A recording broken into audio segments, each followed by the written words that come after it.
The ferryman lay face down in 2 inches of Arkansas River water. His white hair fanned out like riverweed, 3 bullet holes in his back. Tight grouping. Professional work, or just lucky? Hard to tell from looking. Eldridge Sample dismounted and walked to the body. The water was cold around his boots, moving slow this time of year. He rolled the ferryman over with his foot. The man's eyes were open, mouth too, like he'd been surprised by something he should have expected. "How long?" Eldridge asked. The Choctaw woman standing on the bank didn't move. She wore a calico dress and men's boots, her hair pulled back tight. 40 years old, maybe younger. Hard to tell with the sun damage on her face. 2 days, she said. Maybe 3. I just found him this morning. You live around here? Half-mile of Priva? I come down to use the ferry, and there he was. Eldridge walked up the bank and looked at the ferry itself. Flatboat, tied to both sides of the river with rope and pulley system. Nothing fancy, but it worked. Or, it had worked when someone was alive to operate it. "What's your name?" he asked. "Sarah Sickler. You see anyone? Mrs. Sickler? Hear anything?" "Just Sarah." "And no. But I found tracks over there."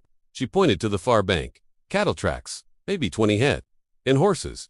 5 riders." Eldridge walked to where she pointed. The tracks were clear and the mud cattle driven hard.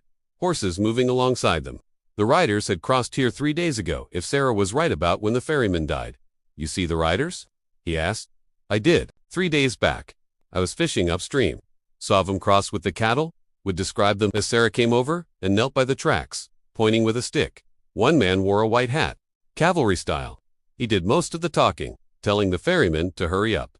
Another man was big, heavy in the saddle. Mexican. Maybe the other 3 I couldn't see as good. They kept to the back, watching the cattle. The man in the white hat, what did he look like? Young, 30, maybe, clean-shaved. Wore his guns low, tied down. Smiled a lot, but his eyes didn't. He smile at you. No, didn't see me. I stayed back in the willows." Eldridge studied the tracks again. 5 riders, one in a white hat, who wore his guns for work, not show. That description fit a dozen men in the territory, but only one of them was known for rustling cattle in these parts. "Did the ferryman argue with them?" he asked. "Some said they needed to pay before crossing. The man in the white hat paid him. I saw money change hands. Then they shot him anyway. Must have. After they crossed because dead men don't talk." Eldridge walked back to the ferryman and went through his pockets. Found $4 in coins, a clasp knife, and a piece of paper with numbers written on it. No wallet, no identification, nothing personal. The man had lived alone and died alone, and now someone would have to bury him. "You know his name?" Eldridge asked. "Talbot. George Talbot. Been running this ferry 15 years. He have family?" "Not anymore. Wife died. Kids moved to Little Rock. Someone should notify them." "I'll do it. I'll after you leave." Eldridge looked at Sarah Sickler. She stood with her arms crossed, watching him work. Not nervous, not scared, just waiting. "Why didn't you tell the sheriff?" he asked. "County sheriff's 2 days' ride. You're a federal marshal? You can cross into the territory. Sheriff can't." "How do you know I'm a marshal?" "Badge on your vest, and you got that look." "What look?" "The one that says you've been doing this too long to quit now?" Eldridge almost smiled. "Almost. You think the men who killed Talbot are in the territory? Where else would they go? Can't sell stolen cattle in Arkansas? Too many people asking questions? But over there?" She nodded toward the western bank. "Over there you can sell anything to anyone, and nobody cares where it came from." She was right. Indian Territory was where outlaws went when they wanted to disappear. Federal law applied, but enforcement was thin, maybe 40 marshals covering 70,000 square miles. A man could rustle cattle, kill witnesses, and vanish into the hills, and nobody would find him unless he wanted to be found. "The cattle they were driving," Eldridge said. "Do you see any brands?" "Double T belongs to Thomas Clayton, has a ranch about 20 miles south." "Clayton, report them stolen?" "Don't know, but I know they were his cattle. Seen them before." Eldridge walked to his horse and pulled out a worn notebook from his saddlebag. He wrote down everything Sarah had told him. The white hat, the 5 riders, the Double T brand, the timeline. Details mattered. Details kept you alive. "This man in the white hat," he said. "He say anything? Any names?" Sarah thought about it. "The big Mexican called him Jim. That's all I heard. Jim. White hat. Guns tied down. Killed a ferryman for no reason except convenience. Cowboy Jim Cutler. Had to be." Eldridge had been tracking Jim for 3 months. Ever since Jim and his gang hit a ranch in Crawford County and killed a woman and her 2 children. Judge Parker wanted Jim brought in alive so he could hang him proper in Fort Smith, but Parker would settle for dead. "If that's how it played out, you did good reporting this," Eldridge said. "I'll send word to Fort Smith about Talbot. They'll send someone to take care of the body. What are you going to do?" cross the river, follow those tracks. Into the territory. That's where they went. Sarah looked at the western bank like it was the edge of the world. You going alone? Unless you're volunteering. I'm not. But you should know something. Those men, they weren't just rustlers. They were organized. They've had a plan. They've weighed, they moved. They've weighed, they watched their backs. They've done this before. I know. And they'll do it again. Probably already have. That's why I'm going after them. Sarah walked to the ferry and tested the ropes. I can get you across. Won't take long. Much obliged. She worked the pulley system, bringing the flatboat to the eastern bank. Eldridge led his horse aboard. The ferry rocked under their weight, but held steady. As Sarah worked them across, Eldridge looked at the tracks on the far bank. 3 days old. Rain could wash them out. Wind could cover them. But not yet. Not if you move fast. The ferry bumped against the western bank. Eldridge led his horse off and mounted up. You need help over there? Sarah called from the ferry. You won't get it. Cherokee got its own law. Creek Lighthorse, Choctaw police. They don't always work with federal marshals. I'll keep that in mind. And Marshal, man like Jim, he won't come quiet. You'll know that, I'll know. Good, long as you know. Eldridge touched his hat brim and rode west, following tracks that led into country where federal law was a suggestion and violence was the common language. Behind him, Sarah Sixkiller watched until he disappeared into the trees. Then she pulled the ferry back to the eastern bank and went to find something to cover George Talbot's body. The dead deserved that much, at least. Fort Smith sat on the Arkansas side of the river like a brick promise that law existed somewhere. Eldridge rode in at sunset, his horse worn down from the 2-day pushback from the crossing. He needed supplies, ammunition, and authorization before he went deep into the territory. The federal courthouse was still lit, lamplights showing in Judge Parker's second-floor office. The judge kept late hours. Said criminals didn't sleep, so neither should he. Eldridge tied his horse and went inside. The building smelled like tobacco and old paper and the particular desperation of men waiting to be sentenced.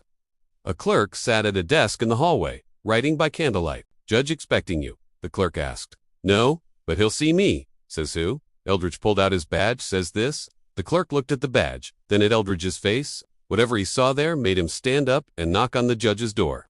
Marshal Sample, to see you, Judge. Send him in, came the voice from inside. Judge Isaac Parker sat behind a desk covered in warrants, depositions, and territorial maps. He was 60 years old, with a beard going white and eyes that had seen enough wickedness to fill a canyon. They called him the hanging judge, but that was newspaper talk. Parker just followed the law, and the law said, murderers hang. Sample, Parker said without looking up. You find those horse thieves in Sebastian County? Found them. Brought them in last week. I remember sentenced them Tuesday. What brings you back? George Talbot's dead. Shot 3 times in the back at his ferry crossing. Now Parker looked up. When 3-4 days ago? Choctaw woman named Sarah Sixkiller found him. He said she saw 5 riders cross with stolen cattle. Double T brand from the Clayton Ranch. Clayton filed a complaint 3 weeks ago. Said he was missing 20 head. Parker pulled a file from his desk and opened it. I sent Deputy Marshal Thomas to investigate, but he hasn't reported back. Thomas going, Cherokee, good tracker, knows the territory better than most. Parker closed the file.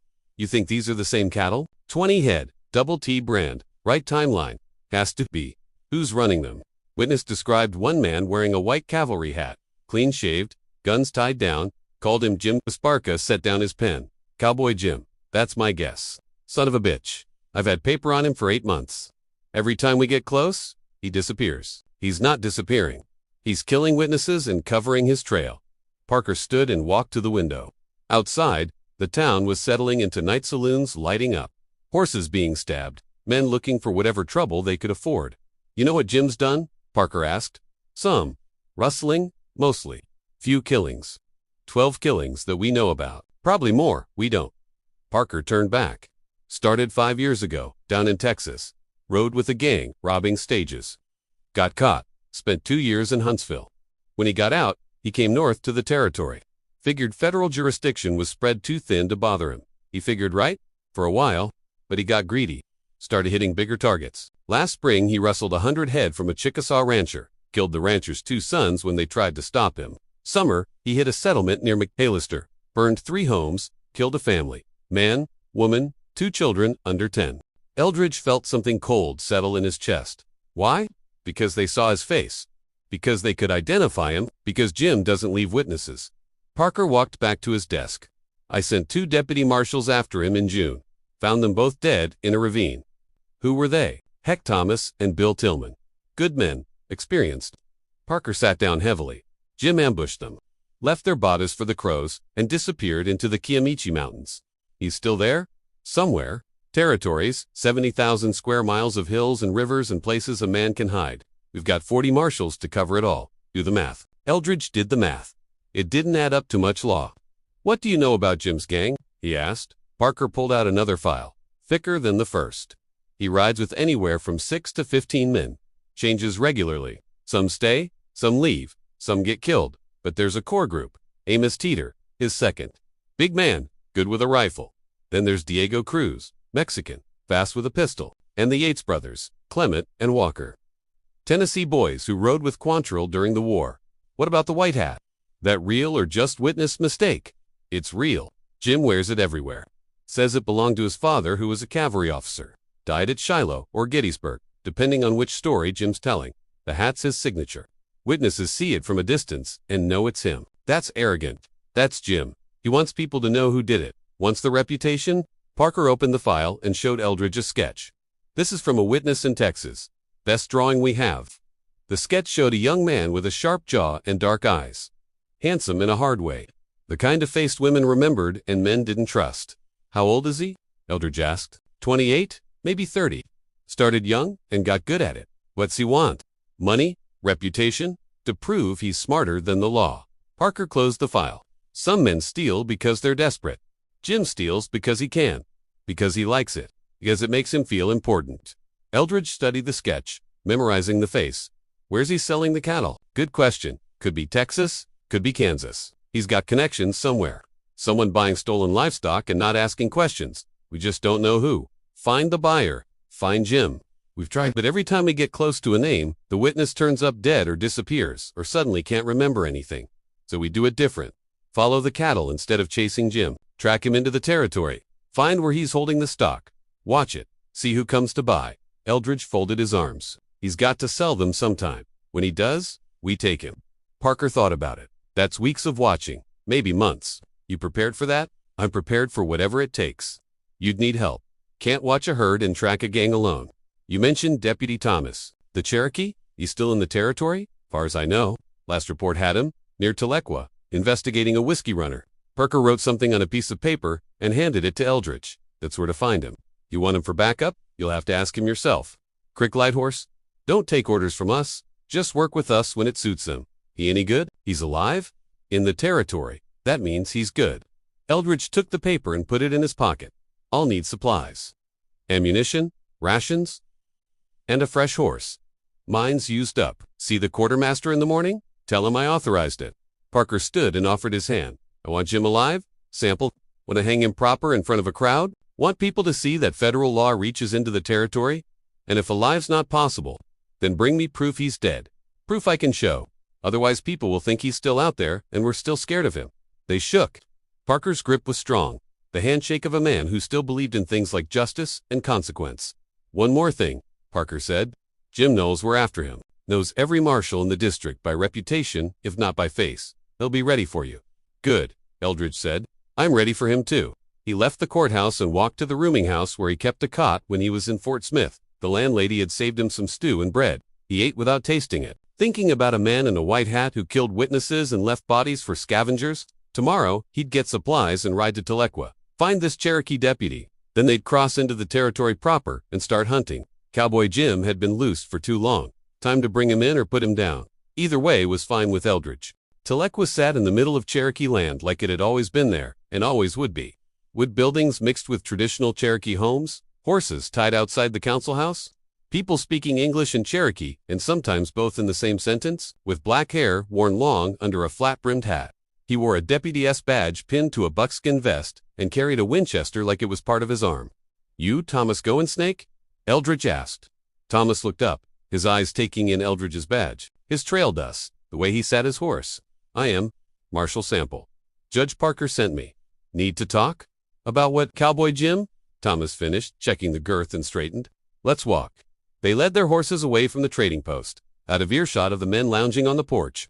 Thomas moved quiet, his boots making almost no sound on the packed earth. "You tracking Jim?" Thomas asked. "He killed a ferryman 3 days ago. George Talbot, at the Arkansas crossing. Shot him in the back, after paying him. Crossed with stolen cattle. How many head? 20, double T brand. Clayton's cattle. Recruiting men. Building his gang bigger than before. How big? 15 men last I heard? Maybe more now. Is promising them easy money and protection. Telling them the federal marshals are spread too thin to stop them. He's right about that. He is. But being right doesn't make him smart." Thomas started walking again. "What does Parker want? Wants Jim brought in for hanging? Wants it done before he kills anyone else? Parker wants a lot of things. Doesn't mean he gets them. That's why I'm here. Need someone who knows the territory. Someone who can track and won't get lost in the hills." "I am. Why should I? Because Jim killed 2 federal marshals in June. Because he's killing Creek and Cherokee families and making everyone look weak. Because if we don't stop him, he'll keep killing until someone does. I know why I should. I'm asking why you think I will." Thomas's face gave nothing away. "Federal marshals come through here all the time. They want help from the Lighthorse, want us to track outlaws and risk our necks. But when it's over, they take the credit and we take nothing.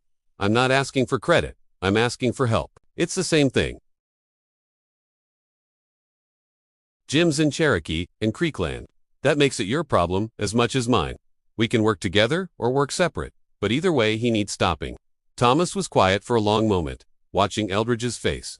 "You ever work with Indian police before?" "Some. Choctaw Lighthorse down near Red River. They knew their business. And then, we brought in 6 whiskey runners, without anyone getting killed. They were good. You respect them. Wouldn't have made it without them?" Thomas seemed to consider that. "Where'd you track Jim's gang to?" "Lost the trail after the crossing. 3 days old, scattered by rain, but a Choctaw woman named Sarah Sixkiller saw them heading west, said Jim was with them. Winding Stair Mountains. That's where he goes when he needs to hide. Show me." Thomas walked back to his horse and pulled a map from his saddlebag. It was hand-drawn, detailed, showing rivers and trails and places that didn't appear on federal maps. He spread it on the ground. "This is where we are," he pointed. "This is where the ferry crossing is. Jim would have moved the cattle west, probably up through here." His finger traced a route through rough country. "There's a valley about 40 miles in.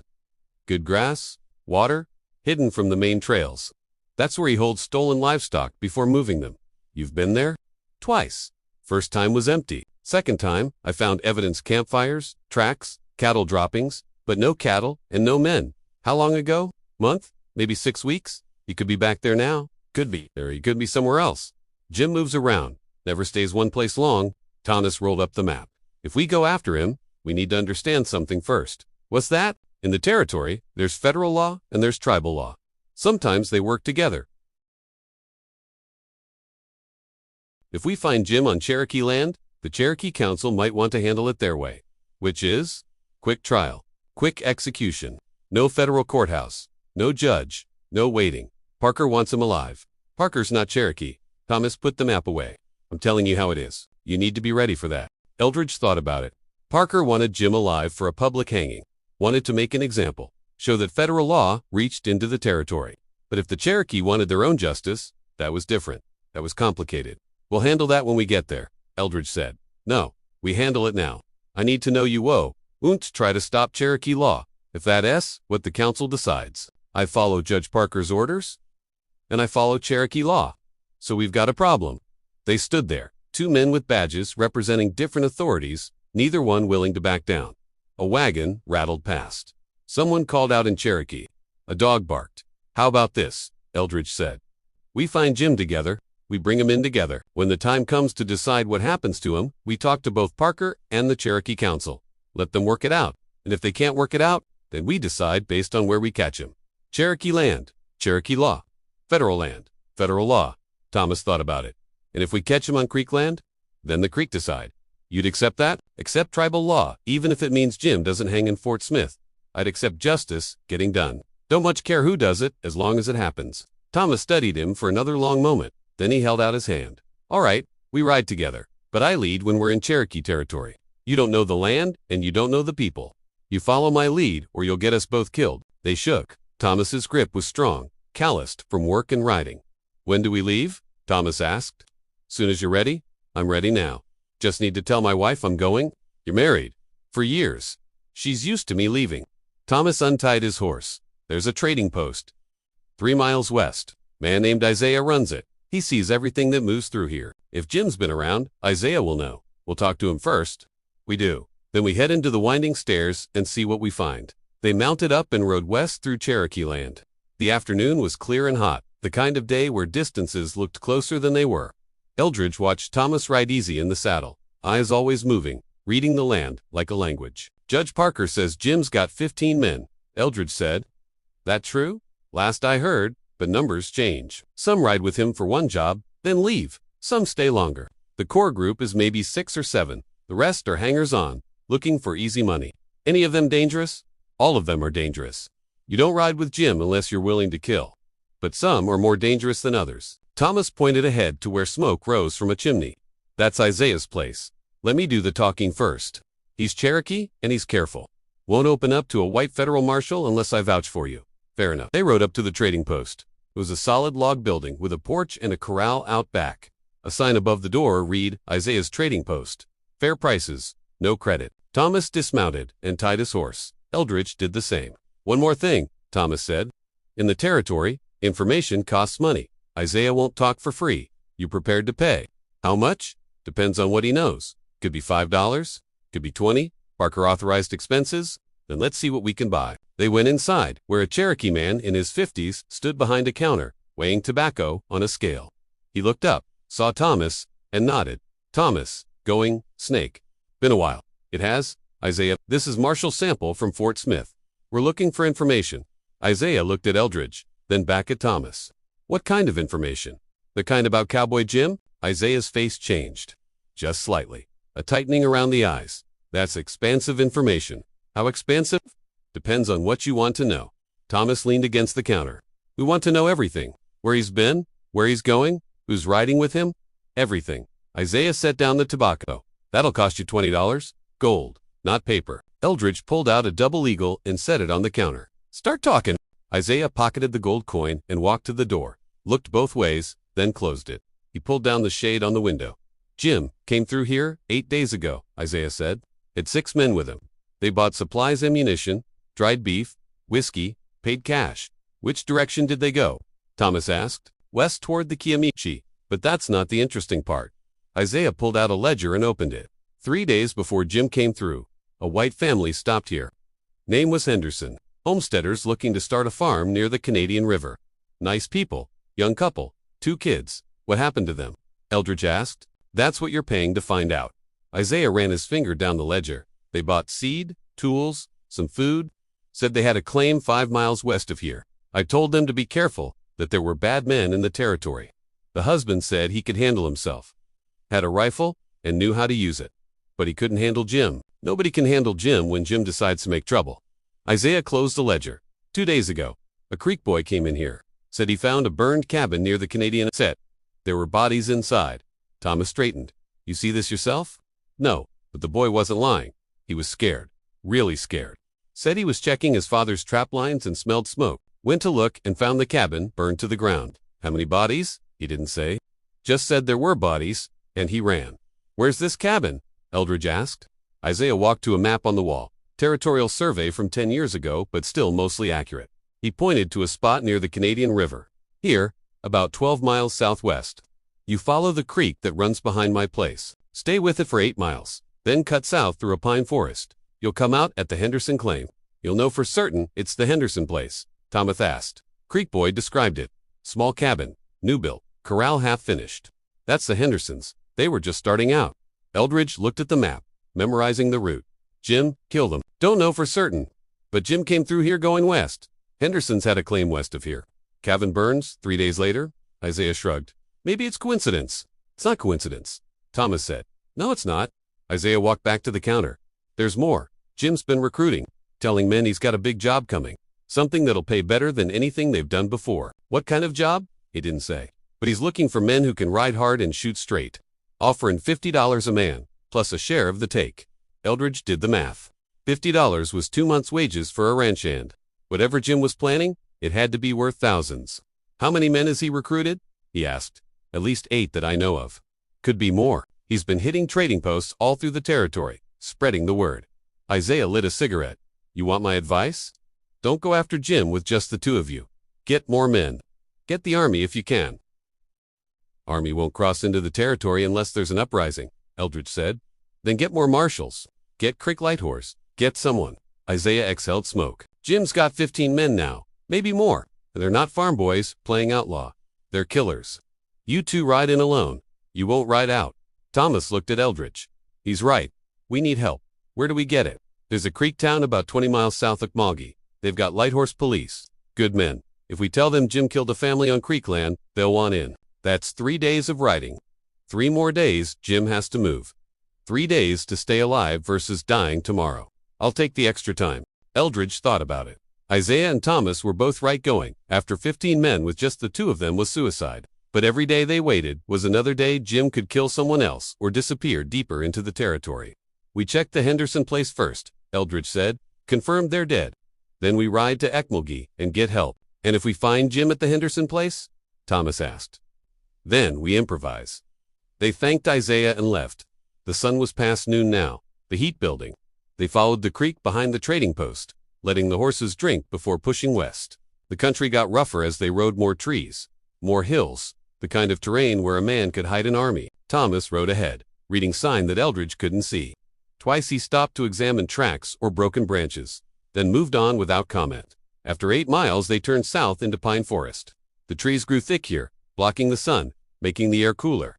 Eldridge smelled smoke before he saw a told smoke, the kind that lingers after a fire burns out. Thomas smelled it too. He pulled his rifle and moved slower. They came out of the trees into a clearing. The cabin sat in the middle, or what was left of it. Walls collapsed, roof gone, everything black with soot.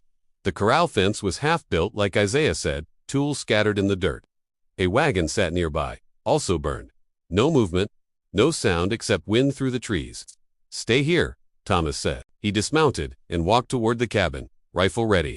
Eldridge stayed mounted, watching the tree line. If this was an ambush, it would come from there. Thomas reached the cabin and looked inside. He stood there for a long moment, not moving. Then he backed away and waved Eldridge over. Eldridge tied his horse and walked to the cabin. The smell hit him first: burned wood, burned flesh, the sweet, sick odor of death. 4 bodies lay in what used to be the main room. A man, a woman, 2 children. They'd been shot first, then the cabin burned around them. The man's hand was near a rifle that had melted in the heat.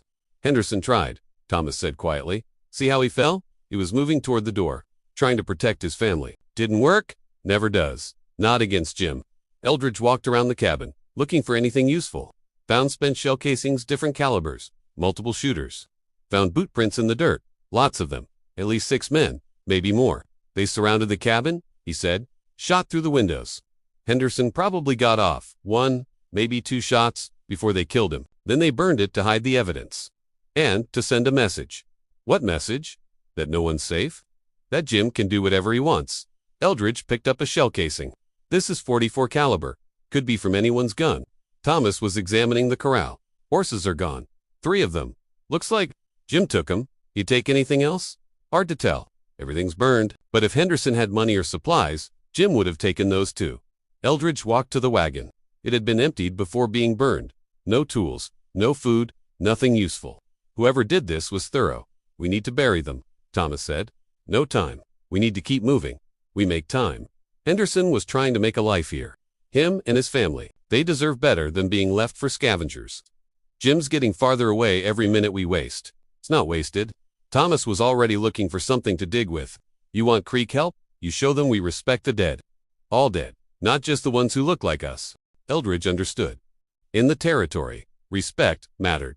Trust mattered. You could ask men to risk their lives helping you if you did show you valued life in the first place. They found a shovel in the tool pile, partially burned, but usable. Spent 2 hours digging graves in ground that didn't want to give. They wrapped what they could in blankets and laid them in the ground side by side. Thomas said something in Cherokee. Eldridge didn't understand the words, but knew what they meant. They filled in the graves and marked them with stones. Not much of a marker, but better than nothing. Jim did this 3 days ago, Thomas said. Could be 100 miles from here by now, or he could be close. Watching his cattle, waiting to move them. Either way, We need help. Thomas mounted his horse. H. Mulgey's, 20 miles south. We can make it by dark if we ride hard. What do we tell them? The truth. That Jim's killing families on Creek land? That we need Lighthorse to help stop him? Thomas looked back at the graves. And we tell them we buried the dead proper. That'll matter. They rode south through country that got more open. Creekland now, different from Cherokee territory, but just as unforgiving.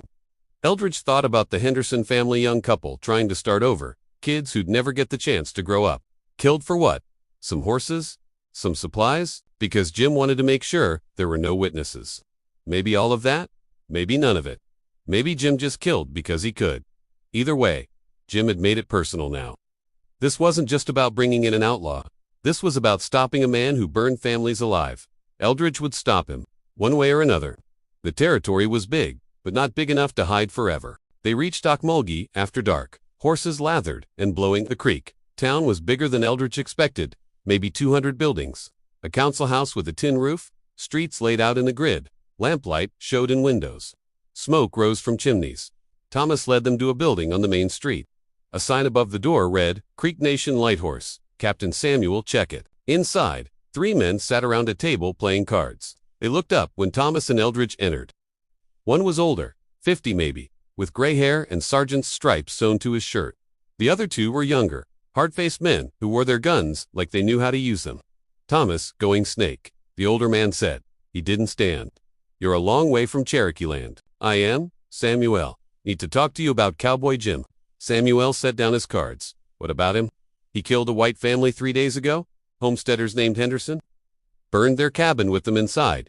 We're near the Canadian Creek land. Samuel looked at the other 2 men. You hear that? Jim's killing people on our land now. One of the younger men spoke up. He's been here before. Last month he stole horses from the Harjo family. Month before that, cattle from the Ferryman ranch. Why wasn't I told? Samuel asked. Because both families said they'd handle it themselves. Didn't want Lighthorse involved. And did they handle it? No. Lost the horses and cattle, but nobody died. Until now. Samuel stood and walked to a map on the wall. Show me where you found the Bodies. Thomas pointed to the location. Samuel studied it, then turned to Eldridge. You're Fedra, aren't you? Marshal Sample. Fort Smith. Parker send you. He did. What's Parker's interest in Jim? Jim killed 2 of his deputy marshals in June. Killed a ferryman last week. Parker wants him brought in for hanging. Samuel smiled without humor. Parker wants him. Creek Nation wants him. Cherokee Nation wants him. Chickasaw Nation probably wants him. Jim's popular, so let's work together and get him. Why should we? Every time Creek Lighthorse helps federal marshals, we do the work and you take the credit. Then we get nothing.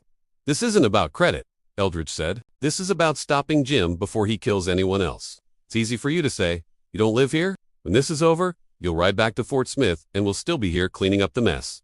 Thomas stepped forward. Samuel, I know how you feel.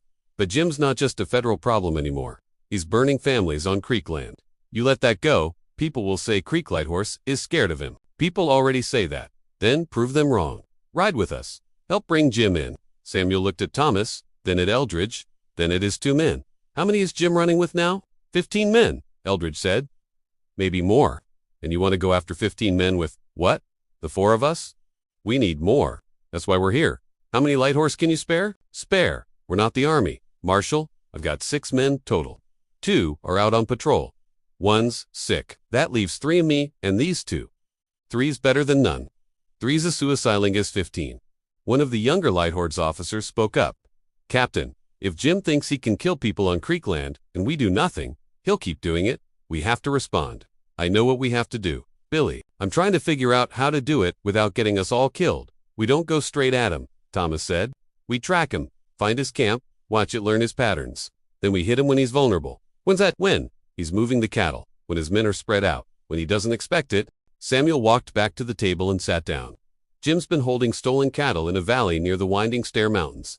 You know it. I've been there, Thomas said. Then you know it's perfect for defense. One way in, high ground on 3 sides. You ride in there, you're dead before you get halfway. So we don't ride in. We wait him out. He can't stay there forever. Eventually, he has to move the cattle to market. And then what? Ambush him on the trail with 5 men against 15. If that's what it takes. Samuel looked at his cards on the table like they might tell him something. Then he gathered them up and put them in his pocket. I'm bringing 4 men, he said. Me, Billy here, Johnny, And one more, I trust. That gives us 6 total, but we do this my way. On Creekland, I'm in charge. Not you, not the federal marshal. Me understood. Understood, Thomas said. Eldridge nodded. Long as we bring Jim in, I don't care who's in charge. Good, because the minute you start giving orders, that'll get my men killed. I'm walking away and taking them with me. Fair enough.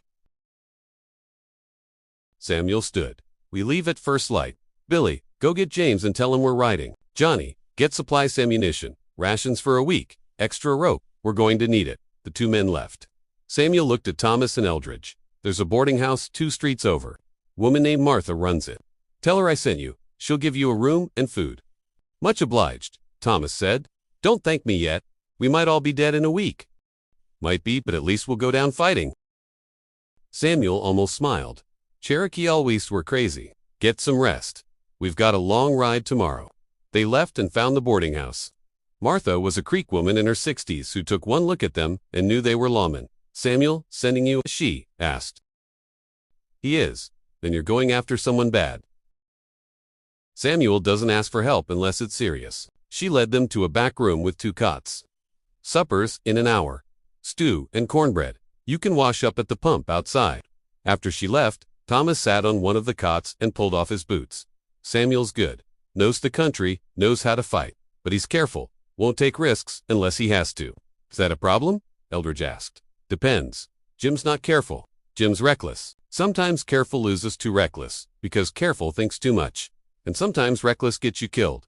That too. Thomas lay back on the cot. We find Jim's camp. We're going to have decisions to make. Fast decisions. Samuel might want to wait, watch, gather more information. But sometimes you have to move when the moment's right, even if you're not ready. You saying Samuel won't move? I'm saying he'll think about it first. And thinking takes time. And time gives Jim chances to escape or kill more people. Eldridge understood. Samuel was a professional lawman. He'd do things by the book, careful and methodical. But Jim didn't follow any book. Jim moved fast, struck hard, disappeared. To catch him, they'd have to think like him. And thinking like an outlaw was dangerous for lawmen. They washed up and ate Martha's stew. It was good thick with meat and vegetables, bread warm from the oven. They didn't talk much, just ate and thought about what was coming. After supper, Eldridge walked outside. The town was quiet now, people settling in for the night. He could hear a baby crying somewhere, a dog barking, horses moving in a corral. Thomas came out and stood beside him. You ever track someone for weeks? Thomas asked. Once. Horse thief in Kansas. Followed him for 3 weeks before I caught him. What happened? He tried to run. I shot his horse. He gave up. Jim won't give up. Even if we corner him, he'll fight. I know, and he'll have 15 men fighting with him. Maybe more by the time we catch him. I know that too. Tom lit a cigarette. Samuel asked me once why I became like. I told him it was to protect my people. He said that was a good answer. Then he asked me what I'd do if protecting my people meant dying. I didn't have an answer for that. You have one now? Yeah. I'd die if it meant stopping men like Jim. Men who kill families and burn homes and think they're untouchable. Thomas exhaled smoke. That's the answer. Simple as that. They stood in silence, watching the stars come out. Somewhere in the territory, Jim was sleeping or drinking or planning his next move. Tomorrow, they'd start hunting him in earnest. And one way or another, this would end. Either Jim would hang or they'd bury him in the territory. Eldridge preferred hanging. Judge Parker preferred it too. But the territory had a way of deciding things on its own terms. They'd see which way it went. They left Akmalgi at first light with 6 men: Eldridge, Thomas, Samuel, Checote, and 3 Creek Lighthorse, named Billy, Johnny, and James. Good riders, all of them. Quiet men who knew how to move through country without advertising it. Samuel led them northwest, following game trails that white men wouldn't see. They rode single file, weapons loose, eyes moving. The kind of caution that kept you alive in the territory. Round noon they stopped to water the horses at a creek. Samuel dismounted and studied the ground while the others drank. Riders came through here, he said. Maybe 6 of them. 2 days ago. Thomas knelt beside him. Shot horses. Not Indian ponies. White men. Then, or Mexicans. Samuel followed the tracks to the creek bank. They were pushing hard. See how deep the prints are? Horses were tired. Which way did they go? Eldridge asked. West, the same direction we're heading. Samuel stood and looked at the tree line. Could be drovers, could be Jims, men. No way to know without following them. We follow them, Eldridge said. If it's Jim's gang, we need to know where they went. If it's not, we haven't lost anything. They mounted up and followed the tracks west. The country got rougher, more rocks, more hills, pine trees growing thick on the slopes. Good country for hiding or for ambush. Billy rode point, 50 yards ahead. He was young, maybe 25, but he moved like a man who'd been doing this all his life. Every few minutes he'd stop and check the trail, then wave him forward. They'd been riding an hour when Billy held up his hand and dismounted fast. The others pulled up, hands moving to weapons. Billy came back at a run, leading his horse. Riders ahead, 3 of them, stopped in a clearing about a quarter-mile up. Jim's men, Samuel asked. Can't tell from here. But they're armed and they're watching the trail. Could be they're watching for us, or watching for someone else. Samuel looked at Thomas and Eldridge. What do you think? I think we find out who they are, Eldridge said. If they're Jim's men, we take them. 3's better than 15. And if they're not, then we apologize and keep riding. Samuel thought about it. Thomas, you and Billy circle around from the north. Come in behind them. Me and Johnny will go south. Do the same. Marshal, you and James, stay here. Give us 10 minutes, then ride up the trail, normal-like. Draw their attention. You want me as bait? Eldridge said. I want you visible while we get into position. Soon as we're set, we'll call them out. If they surrender, nobody dies. If they run or fight, we handle it. And if they start shooting at me before you're in position, then you better shoot back. It wasn't a great plan, but it was better than riding straight into an ambush with no plan at all. Eldridge nodded. Samuel and his men disappeared into the trees. Eldridge and James waited, listening to the forest. AJ called. Wind moved through the pines.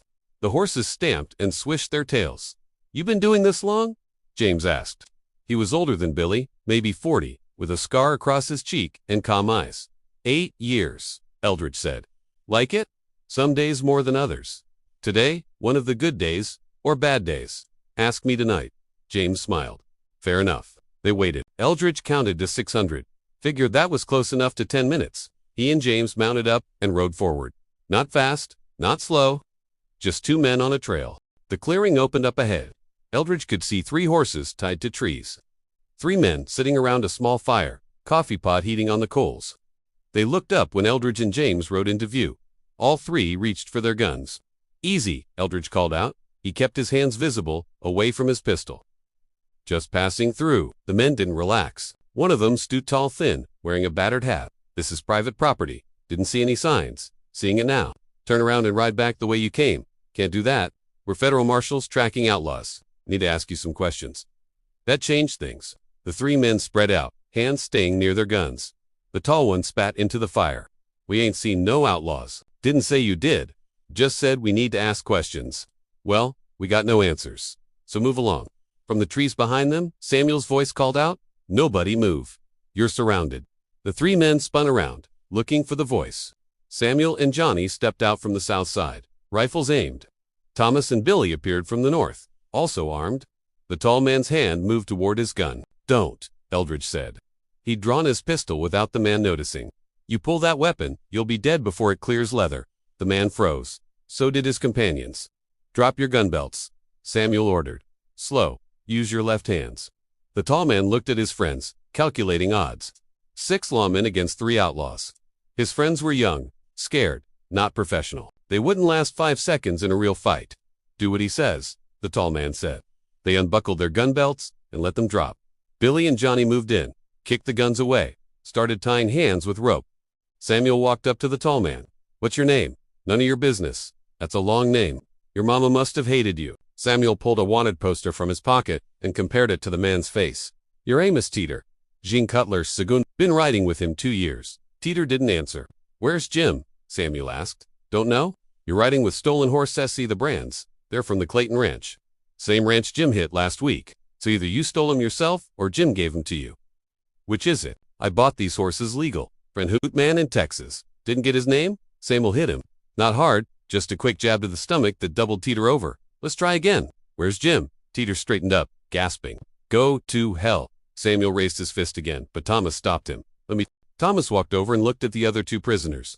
They were young, maybe 20, brothers by the look of them.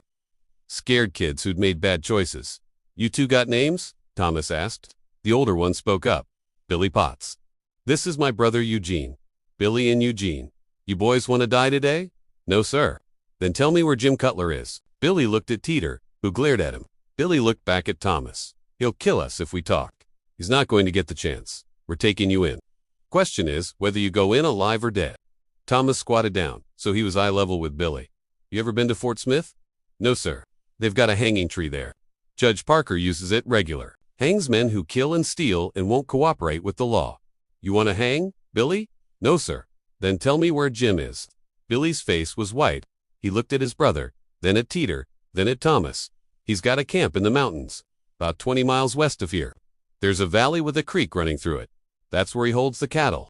How many men does he have? 15 when we left. Maybe more now. He's been recruiting. When did you leave? Yesterday morning. He sent us to scout the trail, make sure nobody was following. Well, somebody's following now. Thomas stood. Jim expecting you back tonight? We're supposed to meet him at the camp after dark. Thomas looked at Samuel and Eldridge. That gives us a few hours. If Jim's expecting these three back tonight and they don't show, he'll know something's wrong. He'll move. So we move first, Eldridge said. Get to the camp before dark. Set up positions. Take him when he's not expecting it. With 6 men against 15, Samuel shook his head. That's suicide. It's all we've got. We wait, we lose him. We act now. We've got surprise. Teeter laughed, sharp and bitter. You stupid bastards. You think you can ride into Jim's camp and take him? He's got sentries posted. He's got men who can shoot. You'll be dead before you get close. Then you'll die with us, Eldridge said. 'Cause you're coming along, Teeters. Smile faded. Samuel walked away from the prisoners and gathered the other lawmen. They talked quietly, voices too low for Eldridge to hear. After a minute, Samuel came back. We're going to do this, Samuel said. But my way, we don't ride straight in. We scout first. Find the camp. Find the sentries. Find Jim. Then we make a plan based on what we see, not what we hope. That could take days, Eldridge said. Rather take days and succeed than rush in and fail. Samuel looked at the 3 prisoners. We take these 3 with us. They can show us the camp. And if they try to warn Jim, we shoot them. Billy Potts spoke up. I'll show you. Just don't let Jim know I talked. He'll kill my brother. Jim's not going to kill anyone, Thomas said, 'cause we're going to kill him first. They tied the prisoners' hands to their saddle horns and rode west, following Billy's directions. The country got steeper, the trees thicker, good country for hiding an outlaw camp. Good country for dying too, if they weren't careful. Eldridge rode beside Thomas. You think we can do this? I think we have to try. That's not an answer. It's the only answer I've got. They rode on into the afternoon, 6 lawmen and 3 prisoners, heading toward a camp full of killers who wouldn't surrender easy. Somewhere ahead, Cowboy Jim was waiting. Whether he knew it yet or not, they stopped 3 miles from Jim's camp, in a hollow where the horses wouldn't be seen. Samuel posted Johnny as lookout on a ridge while the rest of them sat in a circle, prisoners in the middle. Billy Potts kept looking at his brother. Eugene hadn't said a word since they'd been captured, just stared at the ground like he was trying to disappear into it. Tell us about the camp, Samuel said to Billy. What do you want to know? Barry sang. How many men? Where they sleep? Where the sentries are posted? Where Jim sleeps? Billy shifted, the ropes cutting into his wrists. There's 15 men, like I said. Maybe 16 now. Jim's been waiting for someone who— No. Just heard him tell Amos that a buyer was coming. Someone who'd take the whole herd at once. Eldridge leaned forward. When's this buyer coming? Tomorrow? Maybe the day after. Jim didn't say exactly. What else did Jim say about this buyer? Nothing around me? But I heard Amos tell Diego that this was the big one. Said they'd clear $5,000, maybe more. Thomas whistled low. That's a lot of cattle. Jim's been collecting them for months. Got maybe 200 head in that valley now? Mix of brands, Clayton's, Double T, some Chickasaw cattle with the running horse brand, Creek cattle too. All stolen, all waiting to be sold. Samuel pulled out a piece of paper and a pencil. Draw me the camp. Show me where everything is. Billy looked at Amos Teeter, who sat with his back against a tree, eyes closed like he was sleeping. But Eldridge saw his jaw working, teeth grinding. He'll kill me, Billy said. He's not going to get the chance, Samuel said. Draw. Billy took the pencil with his bound hands and started sketching. The valley runs east to west, maybe half a mile long. Creek comes down from the north. Plenty of water. The cattle are kept on the east end. Away from the camp? Where's the camp? West end. Up against a cliff face? Gives them cover from behind. They've got tents set up, fire pit, supply wagon. Jim sleeps in the wagon. Sentries, 2. 1 on the north ridge watching the main trail and 1 on the south ridge watching the back way. They change every 4 hours. What about at night? Same. 2 men awake at all times. The rest sleep. Samuel studied the drawing. Where's the best way to approach without being seen? There isn't one. The sentries can see for a mile in any direction during the day. At night, it's easier, but the horses will smell you coming and make noise. What about on foot? Maybe, but the ground's rocky, hard to move quiet. Thomas took the drawing and looked at it. This creek coming down from the north. Does it have trees along it? Some. Cottonwoods mostly. Not thick, but enough for cover if you're careful, so we could follow the creek down, stay in the trees, get close to the camp before they see us. Maybe. But the north sentry would spot you once you got near the valley floor. Not if we take him out first. Billy shook his head. You take out one sentry, the other one will know something's wrong. They check in with each other every hour. Whistle signals? What kind of signals? 3 short whistles means everything's fine. 2 long whistles means come quick. 1 long whistle means we're under attack. Eldridge stood and walked to the edge of the hollow, thinking. 6 men against 15, even with surprise, was bad odds. But if they could take out the sentries quietly, get into position while the gang was sleeping, they might have a chance. We need the sentries alive, he said. Why? Samuel asked. So they can give the all-clear signal. We take them out quiet, have them whistle that everything's fine. Buys us time to get in position, and if they won't cooperate, then we do it the hard way. Amos Teeter opened his eyes. You're all going to die. Jim's fought off bigger groups than you. Had a whole company of Texas Rangers come after him once. He killed 3 of them, and the rest gave up. We're not Rangers, Thomas said. We're Lighthorse. We don't give up. Then you die, stupid instead of smart. That's your choice. Samuel stood and kicked Teeter's boot. Shut your mouth. Nobody asked you. Don't need to ask. I'm telling you anyway. Jim's got men who've been killing since before you were born. Diego Cruz fought in the Mexican War. The Yates brothers rode with Quantrill. These aren't farm boys you're going up against. Neither are we, Samuel said. Billy Potts spoke up again, his voice quiet. There might be a way to get some of you in without fighting. Everyone looked at him. Tell us, Eldridge said. Jim's expecting us back tonight, expecting the 3 of us to ride in and report. What if we do that? What if we ride in like normal, except we bring some of you with us? Hidden in the dark, following behind. We give the signals, the sentries let us pass, and you're inside the perimeter before anyone knows. Why would you do that? Samuel asked. Why help us? Billy looked at his brother again. Eugene was crying now, silent tears running down his face. Just a kid who'd gotten in over his head. Because I don't want Eugene to hang, Billy said. He's 17. Hasn't killed anyone. Hasn't done anything except follow me into trouble. You promise me he doesn't hang? I'll get you into that camp. Eldridge asked. I'll take my chances. But Eugene walks free. That's the deal. Samuel looked at Thomas, then at Eldridge. What do you think? I think it's our best option, Eldridge said. We could spend days watching the camp, waiting for an opening. Or we could get in tonight and end this. Could also get us all killed. Could. But Billy's right about one thing: we need to move while the buyer's still coming. Once Jim sells those cattle and splits up the money, his gang will scatter. We'll never catch them all. Thomas nodded. I say we do it. Billy gets us in, we take the camp quiet, arrest Jim and his men. Nobody has to die. You believe that? Samuel asked. No, but it's worth trying. Amos Teeter laughed again. You're fools. All of you. Billy's playing you. Soon as you get close to that camp, he'll shout a warning, and Jim will cut you down like wheat. Billy looked at Teeter with something like hatred. Shut up, Amos. You don't speak for me. I speak the truth. You're an outlaw, Billy. You ride with Jim. You took his money and did his jobs. Now you're going to betray him to save your little brother. Jim will kill you for that. We'll hunt you down wherever you go. Then he'll have to find me first. Samuel pulled Billy and Eugene aside, away from Teeter. Eldridge and Thomas followed. If we do this, Samuel said quietly, if we trust you and you betray us, I'll make sure you both hang. Not Judge Parker's hang in mine. Out here in the territory where nobody asks questions. You understand? I understand, Billy said. And your brother understands? Eugene nodded, still crying. All right then. Samuel looked at the sky. The sun was getting low. We've got maybe 2 hours before dark. Here's how we do it. You 3 ride in like normal. Thomas and I follow on foot, staying in the shadows. The marshal and my men will circle around from the south, come in along that creek. We get in position, wait until everyone's asleep, then we take them. What about the sentries? Billy asked. You're going to help us with that? When you ride in, you tell them Jim wants to see them. Both of them, says it's important. That gets them down from the ridges and into camp where we can control them. They won't believe that. Jim never calls both sentries down at once. Then you better make it believable. Say there's a problem with the cattle. Say there's riders on the trail. Say whatever you have to say to get them into camp. Billy thought about it. I can try, but I can't promise it'll work. If it doesn't work, we go to plan B. What's plan B? We fight our way in and hope for the best. They spent the next hour preparing, checked their weapons, loaded extra cartridges, made sure their horses were ready. Johnny came down from his lookout position and reported no movement from the direction of Jim's camp.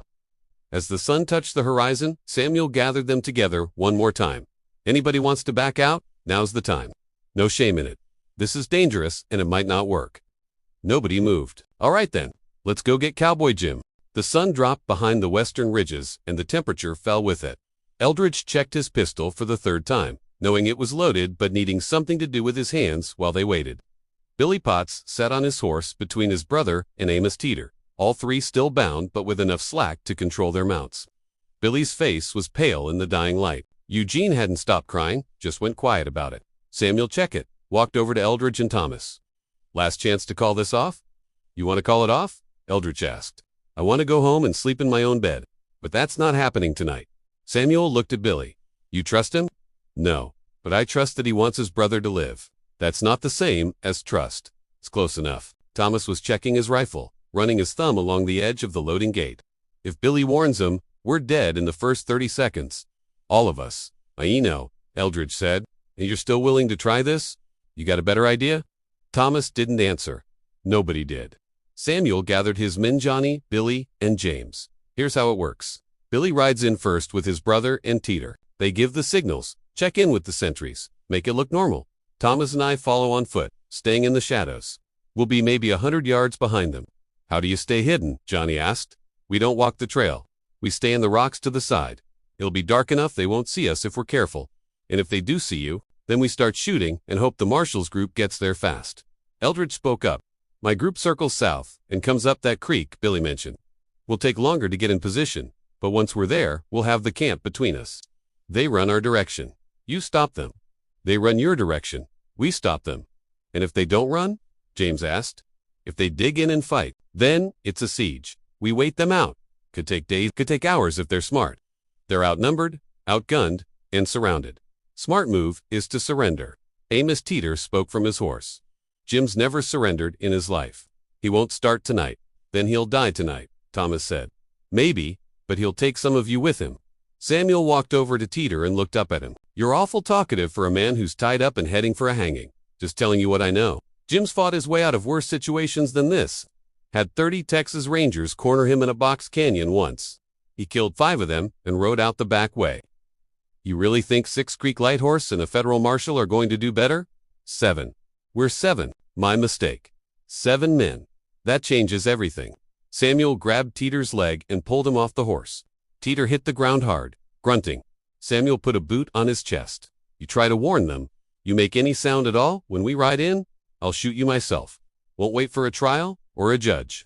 Just put a bullet in your head and leave you where you fall. Be clear? Teeter stared up at him. Claire Goop. Samuel pulled him up and shoved him back, toward the horse. Now get back on and keep your mouth shut. They waited another 10 minutes for full dark. The stars came out, bright and cold. A coyote called from somewhere up the ridge. The horses stamped and blew, sensing the tension in their riders. It's time, Samuel said. Billy Potts looked at Eldridge one more time. You promise Eugene doesn't hang? I promise. He cooperates. He testifies. Judge Parker will take that into account. That's not the same as promising. It's the best I can do. Parker's the judge, not me. Billy nodded slowly. All right, let's go before I change my mind. Eldridge, Johnny, Billy, and James mounted up and rode south, moving slow and quiet. Samuel gave them a 5-minute head start, then sent Billy Potts and the prisoners up the main trail. Eldridge's group followed a dry wash that ran parallel to the main trail. Staying low, the ground was rocky and treacherous in the dark. 'Twas Johnny's horse stumbled. Once James's mount kicked a stone that clattered down the wash, the sound echoing. They froze, listening. Nothing. No shouts, no gunfire. They kept moving. After 20 minutes, they reached the creek Billy had described. Cottonwoods grew along the banks, their leaves rustling in the night breeze. Water moved over rocks, not loud but steady. We followed this north, Eldridge whispered. Stay in the trees. No talking unless necessary. They dismounted and led their horses, moving single file along the creek bank. The water was cold when Eldridge's boots got wet. The trees provided cover but made it hard to see. Branches caught at his coat, roots tried to trip him. They moved for what felt like an hour but was probably 15 minutes. The valley opened up ahead. Eldridge could see the change in the darkness. the way the shadows lightened where the trees ended. He held up his hand, and the others stopped. Ahead, maybe a quarter mile, he could see the glow of a campfire. Small, contained, but definitely a fire. Around it, the darker shapes of tents and a wagon. The camp. Voices carried on the night air, too far away to make out words, but close enough to hear laughter. Someone was playing a harmonica, badly. There, Johnny whispered, pointing to the north ridge. The sentry. Eldridge looked where he pointed. At first he saw nothing, then movement saw a man standing on the ridge, silhouetted against the stars. He was looking east, toward the main trail where Billy and the prisoners were riding in. He's watching for them, Eldridge said. And the other sentry? Eldridge scanned the south ridge. Found him after a moment another silhouette, also watching east. Both sentries are focused on the trail, he said. That's good for us, until Billy rides in and they relax. Then they'll start watching everything else. That's why we move now. Get as close as we can while they're distracted. They tied their horses to trees and continued on foot, moving through the cottonwoods toward the valley floor. The creek got shallower here, spreading out into a marshy area. Eldridge's boots sank into mud with each step. The fire was closer now, maybe 200 yards. He could see men moving around it 3, 4, maybe 5. The tents were dark. Most of the gang was probably sleeping. A whistle cut through the night. 3 short bursts. The all-clear signal. Billy had made it. One of the sentries whistled back 3 short bursts in response. So far, so good, James whispered. They kept moving, slower now, placing each step carefully. The ground was littered with dead branches that would snap if you stepped on them wrong. Eldridge counted as he walked. 100 yards. 75, 50. He could smell the camp now wood smoke, coffee, horses, unwashed men. Could hear conversations, someone complaining about the food, someone else saying to shut up and eat it anyway. Close enough, Eldridge whispered. They stopped at the edge of the tree line, behind a fallen cottonwood. From here, they had a clear view of the camp. The fire was in the center, casting flickering light on maybe a dozen men. Some sat on logs, some stood, some lay on bedrolls near the tents. The supply wagon sat at the west end, backed up against the cliff face like Billy had drawn. A man stood near it, arms crossed, watching the others. He wore a white hat that caught the firelight. Cowboy Jim. Eldridge felt something cold settle in his chest. After weeks of tracking, after dead bodies and burned cabins and all the rest, here he was. The man himself. Jim looked younger than Eldridge expected. Moved easy, casual, like he didn't have a care in the world. Smiled at something one of his men said. A killer who looked like any other cowboy. That's him, Johnny whispered. I know. So what do? We wait for Thomas and Samuel to get in position. Then we take him. They settled in behind the log and watched the camp. Waited for the signal that never came. Because that's when everything went wrong. Eldridge Sample lay flat behind the log, the damp earth cold against his chest. 50 yards away, Cowboy Jim Cutler laughed at something one of his men said, the sound clear in the cold night. He looked slighter than Eldridge expected, almost boyish in the firelight, the white hat pushed back on his head. Johnny, beside Eldridge, shifted his weight. 2. The movement was tiny, just a scrape of boot on bark, but it sounded like a door slamming in the quiet. Steady, Eldridge whispered. He looked for Samuel and Thomas across the camp. Nothing. Just rocks and shadows near the main trail. They were in position, waiting. Waiting for the camp to settle. Waiting for the signal. A man got up from the fire and stretched, his silhouette dark against the flames.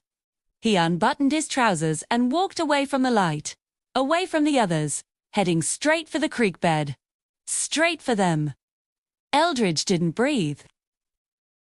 James, on his other side, slowly brought his rifle up. The man whistled, a tuneless sound, and stopped 10 feet from the log. He stood there, looking up at the stars, close enough for Eldridge to smell the whiskey on him. He was stilled for a long count. Then he looked down, his head tilting, as if he'd heard Johnny's boot scrape after all. "Who's there?" He called out, not loud. His hand went to the pistol on his hip. "Augie. You talkin' a leak?" He too, 1 step closer. Johnny's. Rifle cracked, the sound splitting the night, a flash of orange light. The man folded at the middle and dropped without a sound. For a second, there was silence. The harmonica man stopped mid-note. Cowboy Jim didn't hesitate. He wasn't surprised. He just acted. "Cover!" Jim yelled, diving sideways behind the supply wagon. He came up with a rifle. "We got company." North and east. Eldridge was already firing. His first shot punched a hole in the wagon's canvas, right where Jim had been. His second splintered the leg of a man trying to draw. "By the creek," a man yelled, firing a pistol into the darkness. Bullets snapped over Eldridge's head, thudding into the cottonwood log. Sparks sprayed his face. "Fire!" Eldridge yelled to his men. "Don't let em set." Johnny and James opened up, their rifles adding to the noise.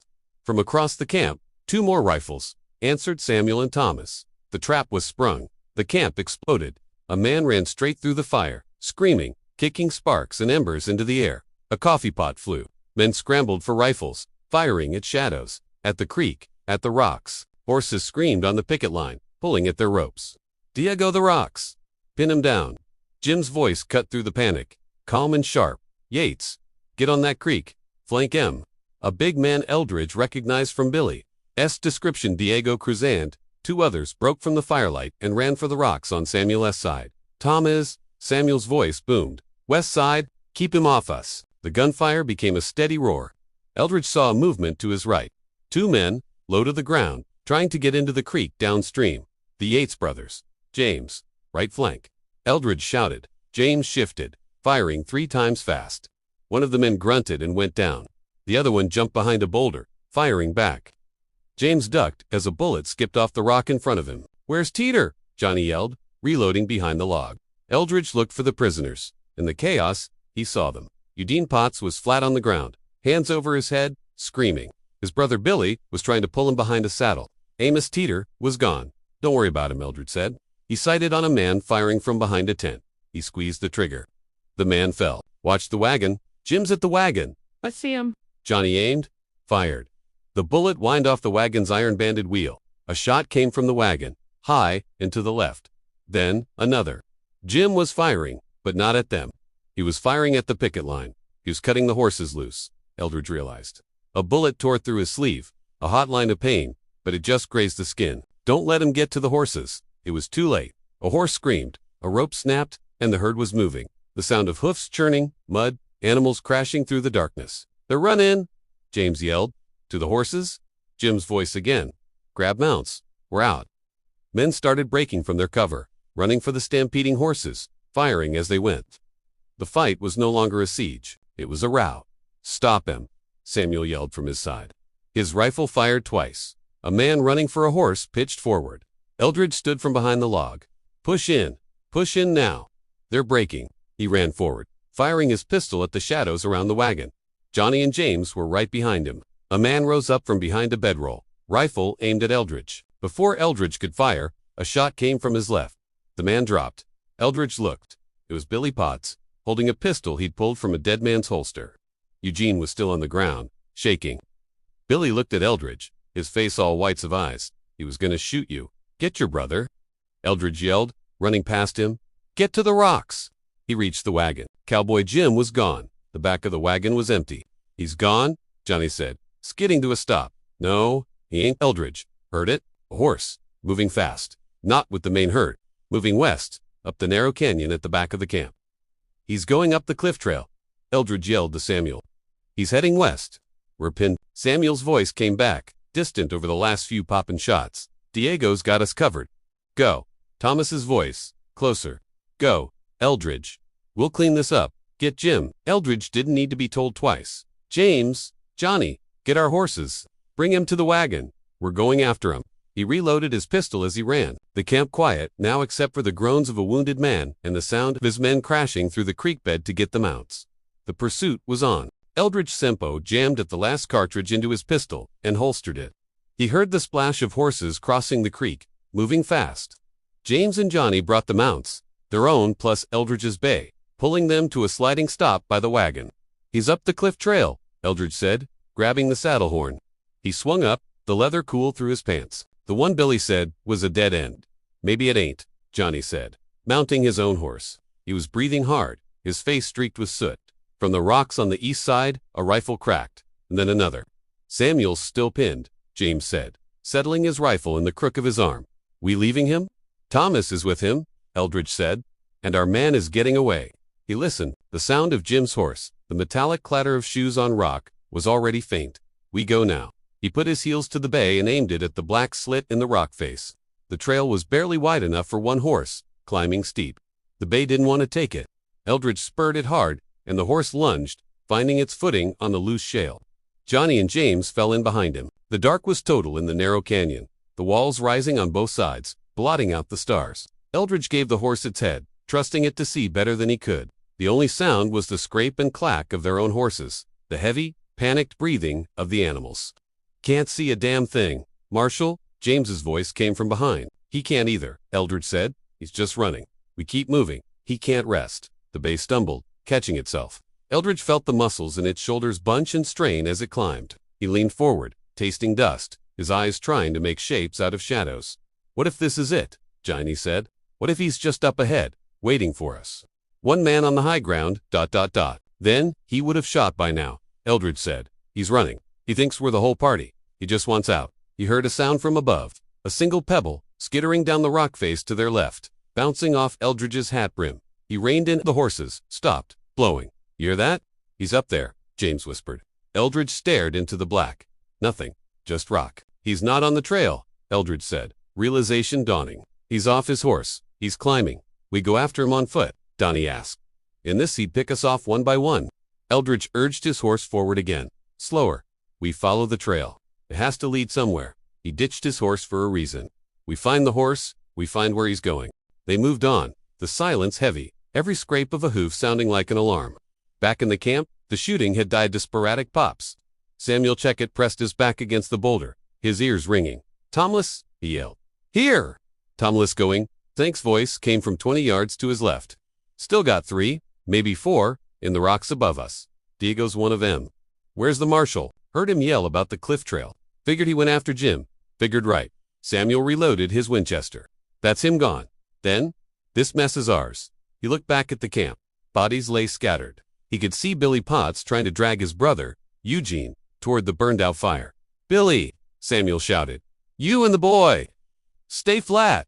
Don't move!" A bullet whined over his head, chipping the rock. "He's got a good spot," Thomas called out. "Can see the whole camp."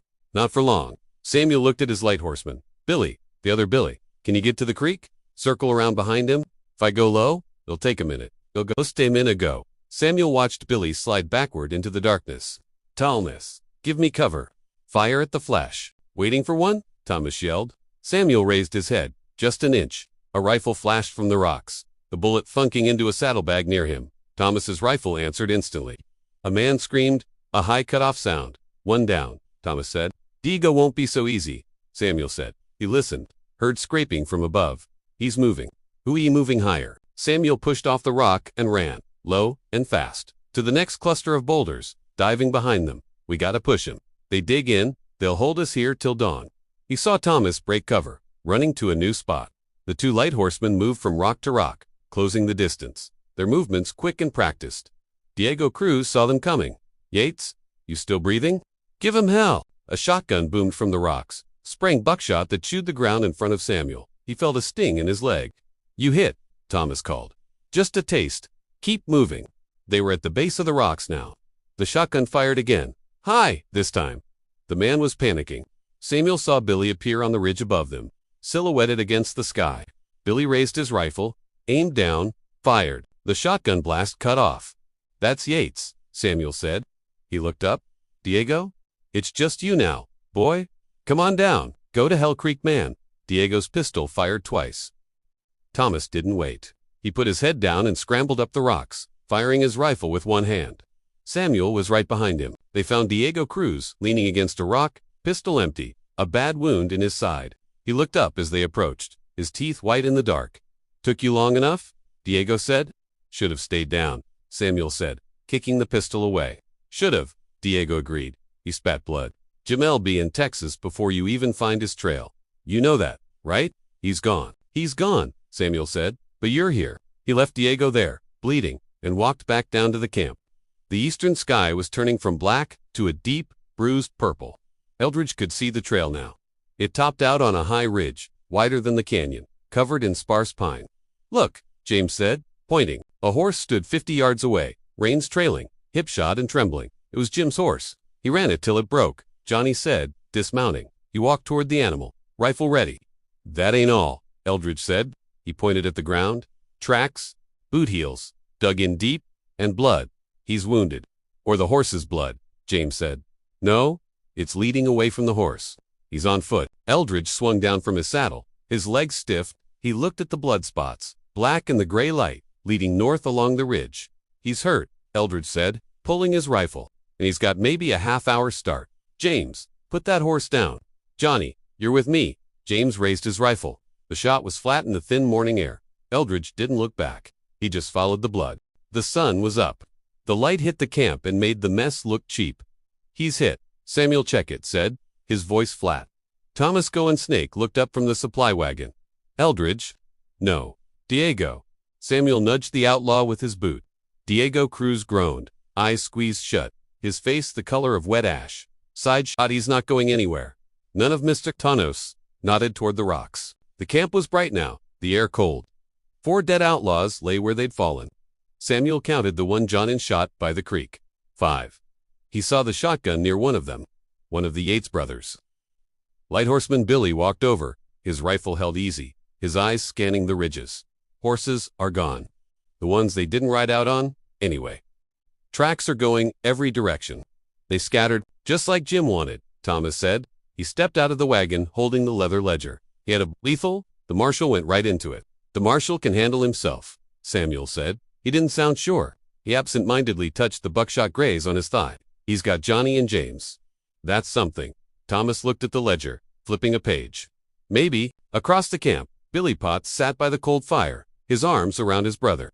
Eugene was staring at the cliff face, his mouth open, rocking slow. "What about us?" "Lighthorseman," Billy asked. "We just let him go." "We let him scatter," Samuel said. "A gang is a problem. 10 men running scared are just 10 scared men. They'll show up. They always do. Right now, we got prisoners, and we got 200 head of cattle somewhere." He walked over to Billy Potts. "You're alive. You know these men." Billy Potts looked up, his eyes dull. "Some whom ran, whom got a horse. Amos Teeter, I saw him cut one loose. The other Yates, a man named Augie, one called Red. The rest, I don't know. Captain, it was dark, it was loud." "Amos Teeter," Thomas said, closing the ledger. "He'll run for Texas. He knows the trail south. He'll have to run through Creekland first," Samuel said. He tore a page from Jim's ledger, folded it, and handed it to Thomas. "Take Billy. Track Teeter. He's smart, but he's running. He'll make a mistake. He'll want a fresh horse." Tom had looked at the paper, then at Samuel. He nodded. "And you?" "I'm taking these 2. Samuel pointed at the Potts brothers. "And this one," he pointed at Diego. "Back to Akmogi. We got a council to talk to?" "What about the cattle?" Thomas asked. "The cattle can wait. Justice can't." Samuel pulled a rope from the saddle. "Billy Potts, on your feet, your brother can ride. Can you?" Billy Potts stood, pulling his brother up by the arm. Eugene was pliant, moving like a sleepwalker. "We can ride good." Samuel looked at Thomas. "Don't kill Teeter unless you have to. Judge Parker wants to hang him. I'd hate to disappoint the judge." "I'll keep that in mind," Thomas said. He checked his rifle, whistled for Billy, and they went to find the best 2 horses left on the picket line. Samuel tied Diego's hands, pulling the rope tight across his chest. "You're wasting your time, Crick," Diego whispered, the words catching in his throat. "Maybe," Samuel said, "but it's my time to waste."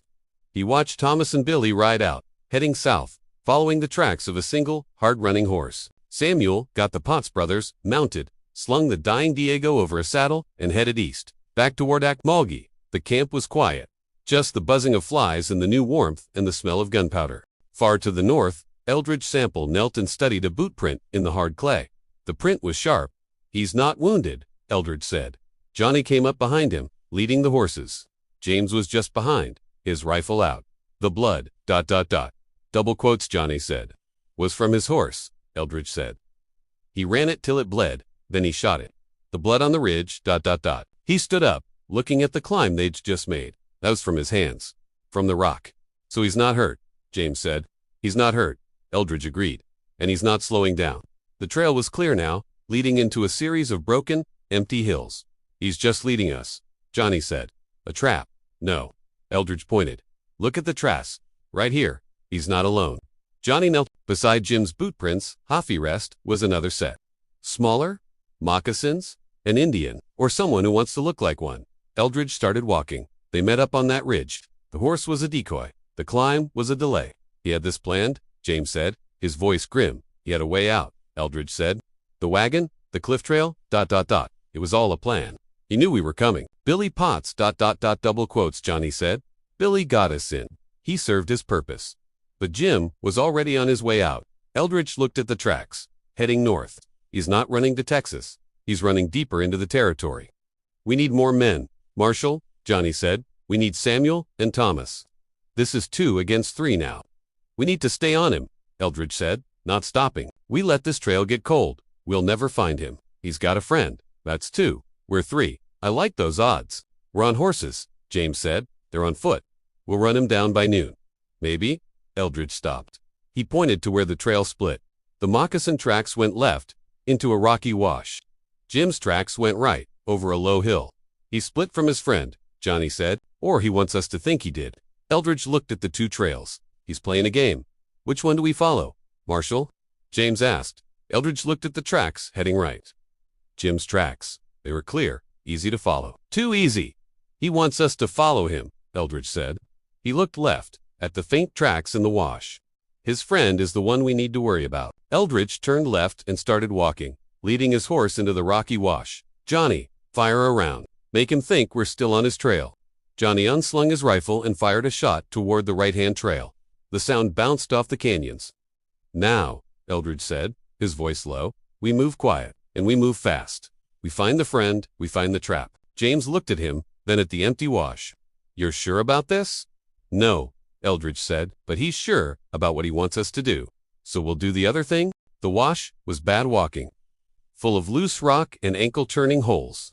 Eldridge Sample led his bay, the reins in his left hand, his right resting on the grip of his pistol. The sun was climbing, getting hot, but it hadn't reached the bottom of the wash yet. It was still cold down here, the air damp. Johnny and James followed, leading their mounts. Their horses didn't like it, snorting, tossing their heads. This is a box, James said, his voice too loud in the narrow space. The rock walls rose 30 feet on either side.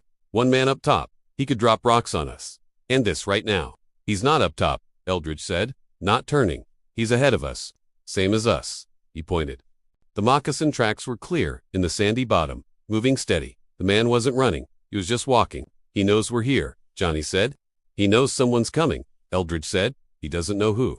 He doesn't know we didn't take the bait. Not yet. He walked for 10 minutes. The only sound was the scrape of their boots and the click of the horse's shoes on stone. The wash got deeper. The walls closed in. Eldridge stopped. He held up a hand. Johnny and James froze. Eldridge looked at the tracks. They stopped, then turned, heading up a narrow cut in the left-hand wall. A game trail, barely visible. He's going up, Eldridge whispered. The high ground, James said. Told you? He's not setting a trap, Eldridge said. He looked at the tracks again. He's going to watch. He wants to see who's following Jim. So we go up after him. Johnny asked. No? Eldridge looked at the cut, then back down the wash. We split up. James, you stay with the horses. Keep them quiet. If you hear shooting, you ride back to the camp. Fast you get, Samuel. Understood. James nodded, his face grim. Understood, Marshal. Johnny, you're with me. Eldridge handed his reins to James. We go up. But not here. He pointed 50 yards down the wash. There. That rock slide. It's rough, but it'll get us to the rim. We come in above him. And if he's watching his back trail, Johnny asked, checking his rifle, then he's watching that cut. He's not watching the rocks. He thinks we're still on the horses. Following his friend? His friend, Johnny said. You mean Jim? I mean the man he wants us to follow. Now let's go. And step light. Eldridge moved to the rock slide. It was a steep scramble, all loose scree and boulders. He went first, finding handholds, testing each rock before he put his weight on it. His spurs chimed once. He cursed under his breath, reaching down to unbuckle them. He dropped them in his pocket. Johnny did the same. It took 5 minutes to climb. 5 minutes of strained muscles and held breath. Eldridge pulled himself over the rim, rolling flat onto a ledge of sun-baked stone. He lay still, listening. Wind. A hawk crying. High up. Nothing else. He crawled forward, his rifle scraping on the sandstone. Johnny was right beside him. The rim was flat, dotted with juniper bushes and yucca. Eldridge moved from bush to bush until he could see the cut where the moccasin tracks had gone up. He saw the man. He was 75 yards away, his back to them. He lay on his stomach, perfectly still, a rifle resting on a rock in front of him. He was watching the right-hand trail, the one Jim had taken, the one Johnny had fired at. He was wearing buckskins, and his hair was long and black. "He's just waiting," Johnny whispered. "Waiting to see who's following Jim," Eldridge said. "So he can circle back. Ambush us. That's the plan," Eldridge said. "Smart. Jim keeps running, draws us out. His partner picks us off from behind. So what do? We don't let him," Eldridge said. "We take him. Quiet, if we can. Quiet." Johnny looked at the 75 yards of open rock. "He'll see us before we're halfway." "He's watching the other trail," Eldridge said. "He's focused. We stay low." Eldridge pulled his pistol. A rifle shot would echo, warned Jim. A pistol was still loud, but not as loud. He started to crawl. It was slow work. His elbows and knees scraped on the rock. The sun beat on his back. He moved 5 feet. 10. The man on the ledge didn't move. 20 feet. Eldridge froze. A lizard skittered out from under a rock, right in front of him. The man on the ledge turned his head. Not fast, just a slow turn, scanning his back trail. Eldridge didn't breathe. The man's eyes passed right over him, then stopped. "Coming back?" The man saw him. He didn't yell. He just rolled, bringing his rifle around. Eldridge fired. The pistol bucked in his hand, the sound flat and sharp. The man jerked, his rifle firing into the sky. Eldridge was on his feet, running. He fired again. The man tried to stand, but his legs wouldn't hold him. He fell, rolled, and pushed himself up on his elbows. The rifle lost. He had a pistol, was trying to bring it up. Eldridge stopped, 10 feet away, and aimed. "Don't," Eldridge said. The man looked at him. He was Cherokee, young, maybe 20. He wasn't scared. He was angry. He looked at the blood spreading high on his chest, then back at Eldridge. He raised the pistol. Eldridge fired. The shot took the man in the center of the chest. He fell back and didn't move. Johnny ran up, rifle ready, scanning the rocks. Just him. Just him. Eldridge walked over to the body. He holstered his pistol and knelt. The man's eyes were open. "We got him," Johnny said, breathing hard. "We got one of them," Eldridge said. He stood up and looked north, where Jim's trail had gone. "Now he knows." "How?" "Those shots. He's not deaf. He knows his partner's dead, and he knows we're not on his trail." Eldridge turned and walked back toward the rock slide. "He knows we're on his." "So what's he do?" Johnny asked. "Following." "He stops playing games," Eldridge said, sliding down the rocks to the wash. "He stops setting traps, and he starts running, for real. We're to someplace he knows, someplace he feels safe." Eldridge grabbed the reins from James. "And we're going to get there right behind him." Samuel Checote brought his prisoners into Ocmulgee just after noon. He had Diego Cruz, dying, slung over his saddle. He had the Potts brothers, tied, riding double on a captured horse. He left Diego at the doctor's house, on a cot in the hall. The doctor pulled back the bloody blanket, looked at the hole in Diego's side, and looked at Samuel. "Why'd you bother?" the doctor asked. "So he can die on a bed," Samuel said. He left and put the Potts brothers in the 2-cell jail behind the Lighthorse office. Billy Potts was talking, trying to cut another deal. Eugene Potts hadn't said a word since the shooting, his eyes wide and empty. The council house was already full. Word had spread. Isparhecker sat at the head of the long table. The other councilmen ranged on either side. He was a big man, heavy in the shoulders, with a face that looked like it had been carved from oak. He didn't get up when Samuel walked in. The room was hot and smelled of tobacco and sweat. "Captain," Isparhecker said. His voice was low, but it filled the room. "Chief," Samuel stood in the center of the floor, his hat in his hand. "You found Jim Cutler's camp?" "We did. We hit it last night." "And Jim Cutler, ran," Samuel said. "He had a way out, a trail up the cliff. Marshal Sample went after him." A man on the council, Locker, leaned forward. He was younger than Isparhecker, his eyes hard. "Sample, a federal marshal. He's on our land, chasing a man. He's chasing a murderer," Samuel said. "And he's got 2 of my men with him, Johnny and James." "2 of your men," Locker said, following his lead. "That's not the way it is," Samuel said. "But he's on the trail. That's a fact." Isparhecker held up a hand. The room went quiet. "The Marshal is a fast river. We can't stop him right now. We can only watch where he goes." "What did you bring back, Captain?" 5 dead outlaws, 1 of the Yates brothers, 4 others, and 3 prisoners. 3, Isparhecker said. "Diego Cruz, Jim's man. He's at the doctor's. He won't last the night." "Good," Locker said. "Who else?" 2 brothers, Billy and Eugene Potts. "They rode with Jim. Billy is the one who got us into the camp." He turned. The murmur in the room started, low and angry. He turned. Samuel said, Because Marshal Sample made him a deal, promised the younger boy. Eugene wouldn't hang if Billy helped us. Locke slammed his hand on the table. A federal marshal? Making deals? On Creekland? With men who rode with the thieves who stole our cattle? With the men who burned the Hendersons? The Hendersons were white, a councilman said, his voice quiet. They were on our land, Samuel said, his voice cutting through the noise. They paid the tax. They were our guests. Jim burned them. He burned the children. That's not white law or Creek law. That's just wrong. It's murder, Isparhecker said. And murder on our land is our business. It doesn't matter what color the man is. He looked at Locker. But the deal, oh, this is the problem. It's no deal, Locker said. It was a promise made by a man with no authority here. We hang 'em. We hang 'em both. Today, we show Jim Cutler, and we show Fort Smith what Creek law means. Samuel stepped forward. We hang the man who helped us. We're liars. No one will ever trust the Lighthorse again. They'll fear us, Lockhart said. They already fear us. They need to trust us. Samuel looked at Isparhecker. The marshal gave his word. I was there. I let him. That makes it my word, too. Isparhecker was silent for a full minute. He looked at the faces in the crowd, the angry, impatient men standing by the walls. He looked at Locke, then at Samuel. You are right, Captain Isparhecker said, his voice soft. The room strained to hear. A deal is a deal. We will not hang the boy, Eugene. He is a child, led by his brother. And we will not hang Billy Potts. Locker stood up. Chief, this is weakness. It is law, Isparhecker said, his voice rising, gaining power. But it is Creek law. He stood. The deal was that the boy would not hang he. He will not, but he rode with murderers. He stood by.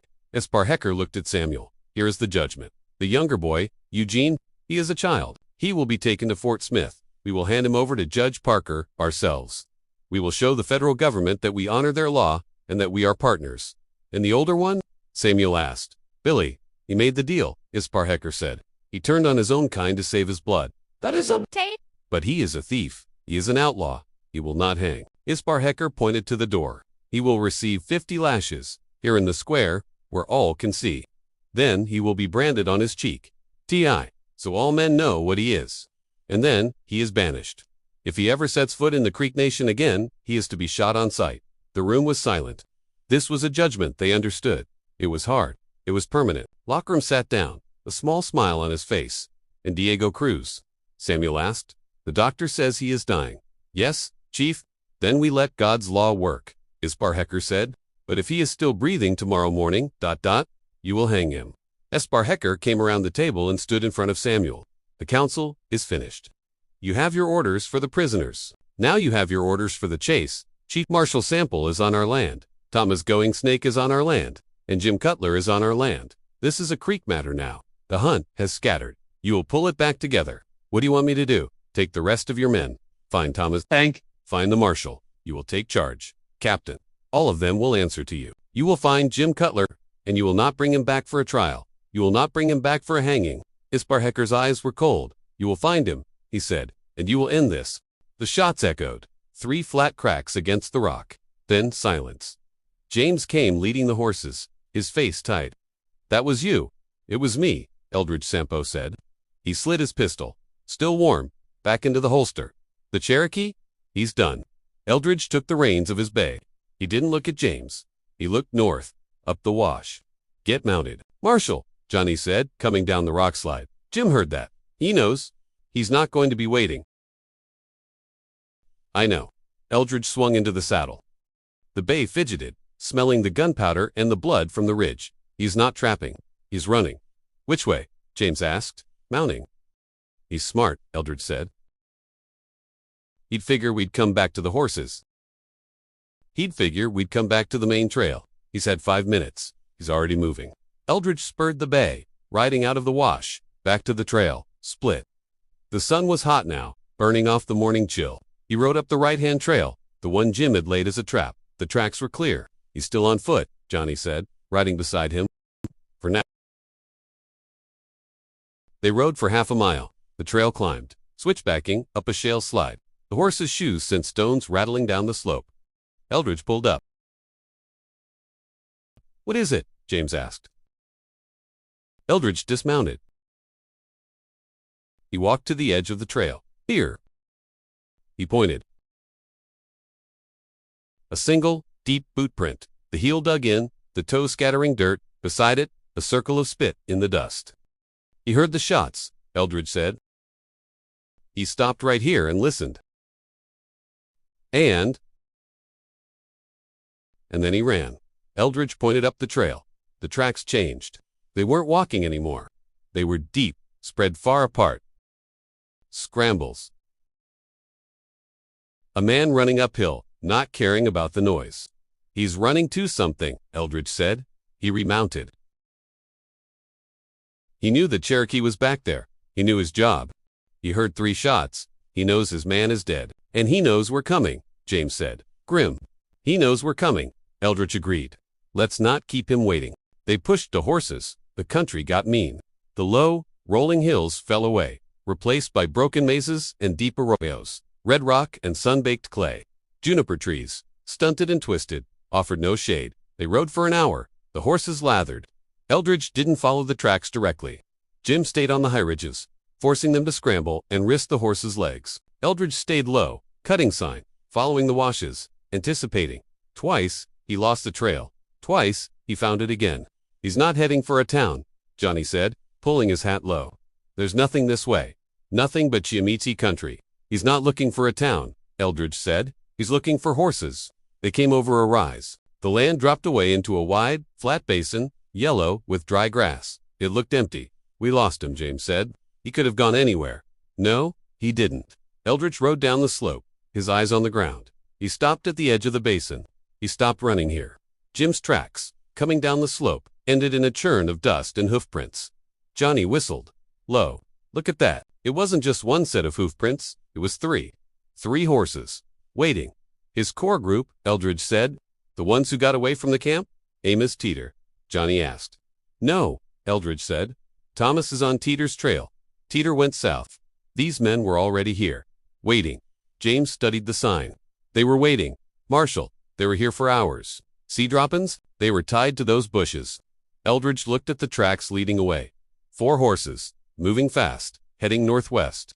It was a rendezvous, Eldridge said, the pieces clicking into place. The cliff. The Cherokee partner. It was all a delay. Just to get him here. To his men, Johnny said, and to a fresh horse. That's right. Eldridge looked at his own horse. The bay's head was low, its flanks dark with sweat. Johnny's and James's mounts were no better. They're on fresh mounts, Eldridge said, and we're on tired ones. And they've got a 2-hour start. We'll kill these animals. Marshal, James said, his voice flat. He was a light horseman. He knew horses. We push them in this heat, they'll founder. We push them, Eldridge said. He nudged his horse into a trot, following the tracks. They rode for 2 more hours. The basin turned into a canyon, the canyon into a maze of high-walled rock. The tracks were easy to follow, too easy. Jim wasn't trying to hide anymore. He was just riding. The sun was directly overhead. Eldridge's shirt was stuck to his back. James's horse stumbled. It caught itself, but his leg buckled for a second. That's it, James said. He pulled up, dismounting. I'm not killing this horse for him. Eldridge stopped. He looked back. Johnny pulled up, too. He's right, Marshal, Johnny said. Look at them, they're done. The horses stood, heads down, blowing hard, legs trembling. Eldridge looked at the trail. The hoofprints were still there, clear in the dust, leading into the heat. Damn it! Eldridge swung down from the saddle. He walked to his horse and ran a hand down its leg. He was trembling. He won, James said. He won today, Eldridge said. He pulled his canteen, uncorked it, and gave the horse a mouthful before drinking himself. The water was hot. We rest them. Here, in the shade of this rock? 2 hours? 2 hours? Johnny said. He'll be 20 miles away. He'll be 20 miles away, and we'll still have horses, Eldridge said. We go on foot, we die out here. That's what he wants. He sat down, his back against the hot canyon wall. He pulled his hat over his eyes. He didn't want to see the tracks, or the empty, hot, blue sky. Rest, he said, his voice hard. Then we ride. Johnny and James looked at each other. They said nothing. They loosened the cinches on their saddles and sat down in the little strip of shade. There was no sound but the wind and the heavy breathing of the horses. The 2 hours were up. The strip of shade from the canyon wall had moved, leaving them in the full, hot sun. Eldridge Sample pushed his hat back. He stood up, his knees cracking. The heat had baked the sweat into his clothes. James and Johnny got to their feet. Slow, horses, Eldridge said. James walked to his mount, ran a hand down its leg. The trembling had stopped. He's better. But he's not fresh. He doesn't need to be fresh, Eldridge said. He just needs to walk. Walk where? Marshal? Johnny asked. He kicked at the dust. The tracks are gone. Wind's blown him. Even if they weren't, he's 3 hours ahead. On a fresh mount, he won, James said. It wasn't angry. It was just a fact. He beat us. He beat the horses, Eldridge said. He tightened the cinch on his bay. We're not beat. Not yet. So what do we do? Johnny asked. Ride in circles. Hope we cut his sign? We find water, Eldridge said, swinging into the saddle. The bay grunted but took his weight. We're low. Horses need it. We ride west, toward the Kiamichis. There's creeks up there. And Jim, he's heading for the mountains, Eldridge said. Same as us. We find water. We make a cold camp. We'll find him. James looked at Johnny. Johnny just shrugged and mounted. They rode west, letting the horses pick their way. The animals were slow, heads low. They left the maze of canyons and entered the foothills, the ground rising, broken by pine and thick scrub oak. They rode for an hour. The sun started to dip, the light turning yellow, making the shadows long and blue. Johnny pulled up. He pointed, his arm stiff. Marshal Eldridge looked.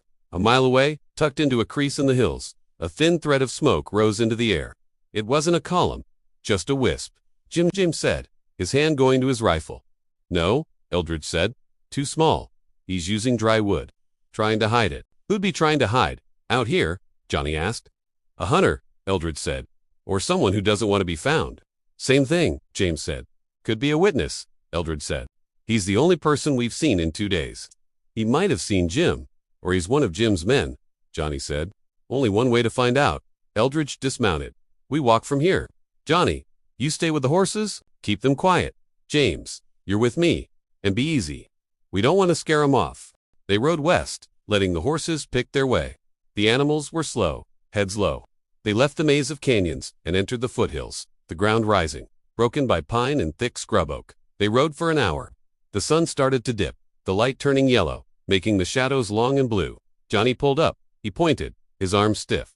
Marshal Eldridge looked. A mile away, tucked into a crease in the hills, a thin thread of smoke rose into the air. It wasn't a column, just a wisp. Jim? James said, his hand going to his rifle. No, Eldridge said. Too small. He's using dry wood. Trying to hide it? Who'd be trying to hide? Out here? Johnny asked. A hunter, Eldridge said. Or someone who doesn't want to be found. Same thing, James said. Could be a witness, Eldridge said. He's the only person we've seen in 2 days. He might have seen Jim. Or he's one of Jim's men, Johnny said. Only one way to find out. Eldridge dismounted. We walk from here. Johnny, you stay with the horses. Keep them quiet. James, you're with me. And be easy. We don't want to scare 'em off. They moved through the trees, Eldridge leading, James 10 feet behind. The smoke was coming from a hollow just ahead. Eldridge smelled roasting meat. He stopped at the edge of the trees and looked down. It was a small camp, a lean-to made of branches, a small fire, just coals. A man sat by it, turning a rabbit on a spit.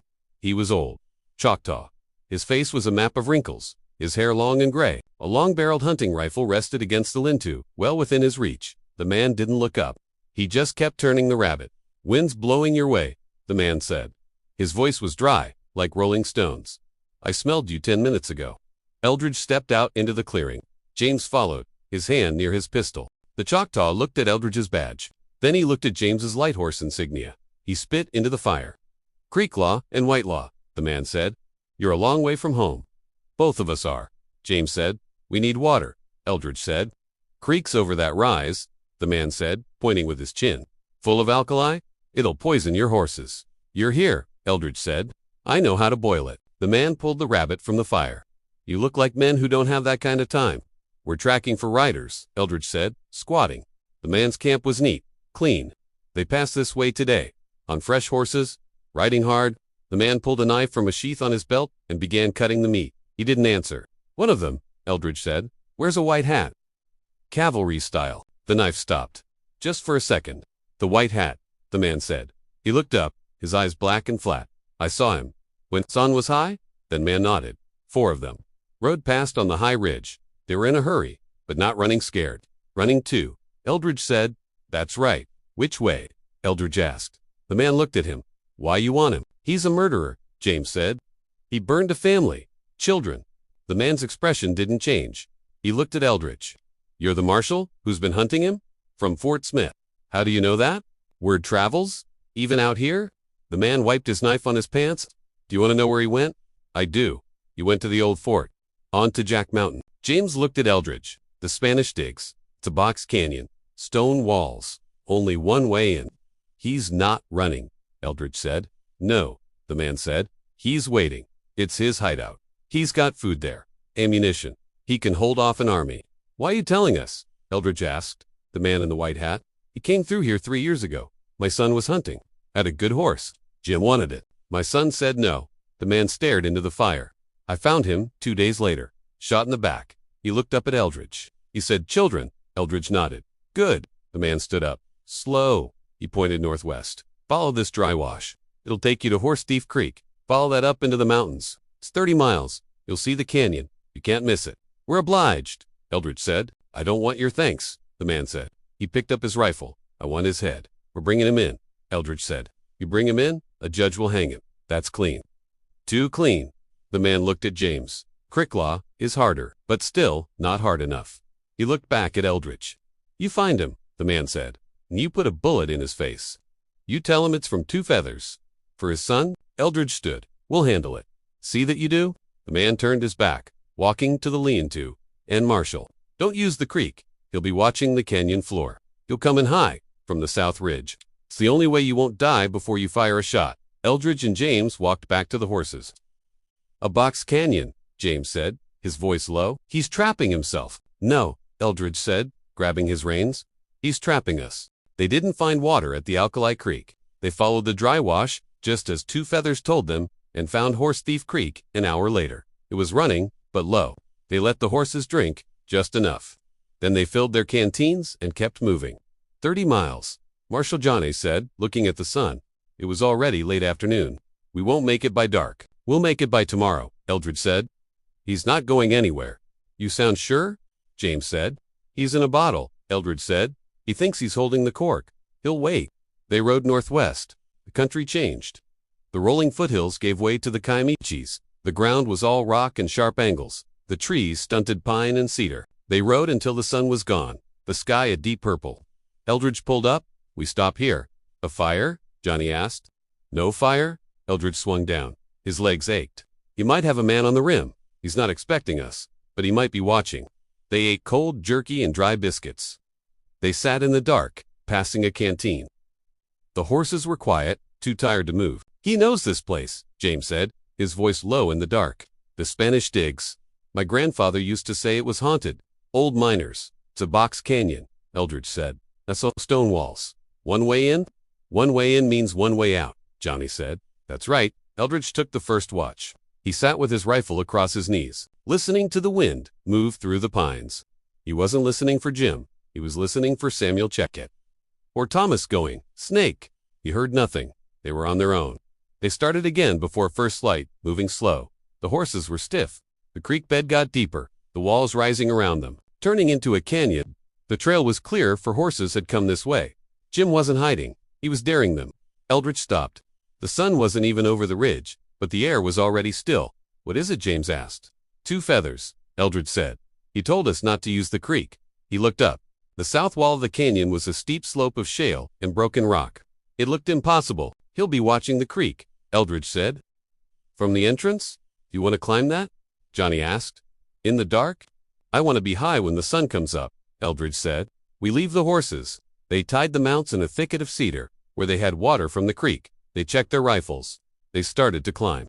It took 2 hours. They climbed in the gray light, pulling themselves up by roots and outcrops of rock. Twice, Johnny sent a spray of gravel rattling down the slope. They froze, listening. Nothing. The sun was just touching the opposite ridge when Eldridge pulled himself over the top. He lay flat on the rock, breathing hard. James and Johnny came up beside him. "Well," James whispered. The man wasn't lying. Eldridge crawled forward, pushing his rifle ahead of him. He stopped at the edge of the rim and looked down. The Spanish digs. It was a perfect box. The canyon floor opened up into a wide bowl 1/2 mile across, with sheer rock walls on 3 sides. The only way in or out was the creek bed they had just left. Down in the bowl, there was a stand of cottonwoods, a spring, and a small corral holding 4 horses. 2 tents were pitched near the back wall. "I see him," Johnny whispered, pointing. A man sat on a flat rock near the canyon entrance. a rifle across his knees. He was looking down the creek bed, watching for them. "That's the trap," Eldridge said. "He lets us ride in. 2 men on the rims, 1 at the back. We'd be cut to pieces." "But he's not on the rim," James said. "He's confident," Eldridge said. "He thinks we're stupid. Thinks we'll just follow the tracks." Eldridge scanned the camp. He saw another man by the fire, drinking coffee. He saw a third, still in his bedroll. And then he saw the white hat. It was sitting on a saddle horn, outside the larger tent. As Eldridge watched, Cowboy Jim stepped out of the tent, stretching. He wore his guns, but his shirt was off. He walked to the fire, picked up the coffee pot, and said something to the man. The man laughed. 4 of them. "All in the bowl?" "They're all down there," James said, his voice tight with excitement. "Like fish." "That's a long shot," Johnny said. 500 yards. "Downhill." "We don't shoot," Eldridge said. "What?" "We're 3 men," Eldridge said.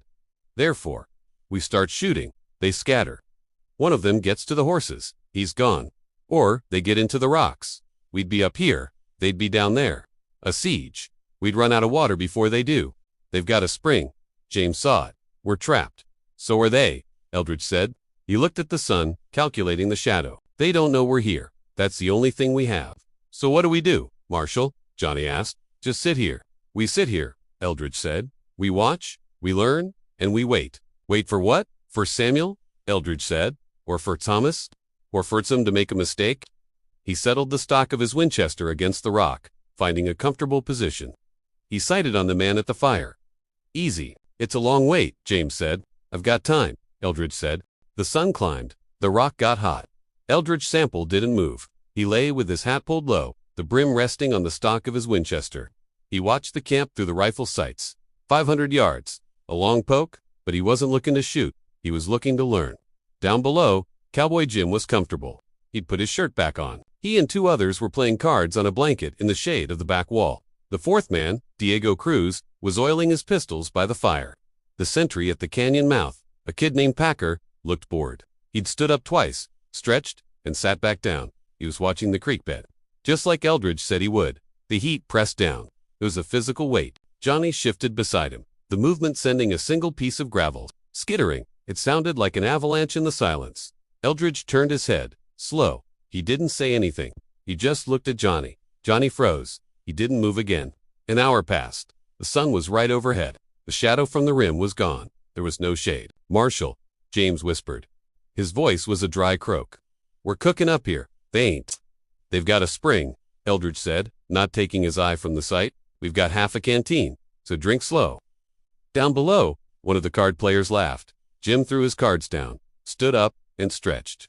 He walked over to Diego Cruz. $5 says you can't hit it," Jim said. His voice carried, thin, in the hot air. Diego didn't look up. "Hit what? Packer's hat?" The sentry at the entrance turned his head. "Hey, don't you be shooting at me?" Jim laughed. "He's nervous." Diego stood, his movements smooth, like water. He picked up an empty coffee cup, walked 20 paces, and set it on a rock. He walked back, his pistol finding his hand. He didn't aim. He just fired. The cup jumped into the air, a clean hole in its center. He fired again. The cup, spinning in the air, jerked. He fired a 3rd time. The cup vanished. Just pieces. Diego slid the gun back into its leather. "Fast," Johnny whispered, his knuckles white on his rifle. "He's showing off," Eldridge said. "Means he's relaxed. Means he's good," James said. "He's still in the trap," Eldridge said. "He just doesn't know it." Another hour. The heat was a fist. Eldridge felt the sweat running from under his hat, stinging his eyes. He didn't wipe it. "Marshal," Johnny said. His lips were cracked. "We wait for dark. They'll post sentries on the rim. They'll find us. We gotta move before dark." "And do what?" Eldridge asked, his voice flat. "Climb down that rock face in broad daylight. They'll see us before we're halfway. We'll be target practice. Slower than Diego's cup, so we just die of thirst." "We wait," Eldridge said. "We wait for Thomas or Samuel." "You don't know they're coming?" Johnny said. "You don't even know they're alive." "They're alive." Eldridge shifted his rifle, aiming it at Jim. He had a clear shot of his chest. He let out his breath, and they're coming. They waited. The sun started to fall. The shadow of the western rim began to creep across the canyon floor. It touched the sentry. Packer. He stood, relieved, and walked into the sliver of shade. It touched the campfire. It touched the tents. 2 more hours. "It's dark," James said. "I know," Eldridge said. A sound not from the camp, from the other side of the canyon, the north rim. A bird call, a bobwhite 3 notes. Johnny looked at Eldridge. A bird. Eldridge let his breath out, slow. He'd heard that call before, near Okmulgee. He'd put 2 fingers to his mouth and whistled back. 2 sharp notes. All clear. A minute passed. A shadow moved on the north rim. "God damn," James whispered. It was Thomas going snake. He crawled to the edge, just as they had. He wasn't alone. He had a man with him, a big man, his hands tied, a rope around his neck. Even from this distance, Eldridge recognized the slumped shoulders. Amos Teeter. Thomas had run him to ground. He'd tracked him all the way here. Thomas raised his hand, pointed down into the camp, and then held up 2 fingers. 2 men, himself and Teeter. Eldridge raised his own hand.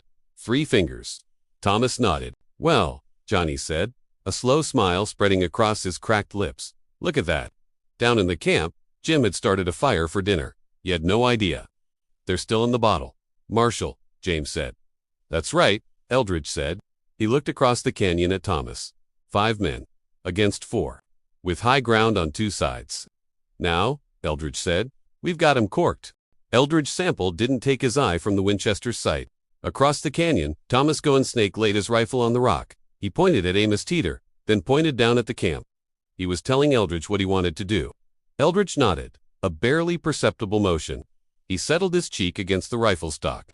He looked down at the camp. The shadow of the rim had almost touched the back wall. The air was cool. Jim Eldridge's voice was a crack in the silence.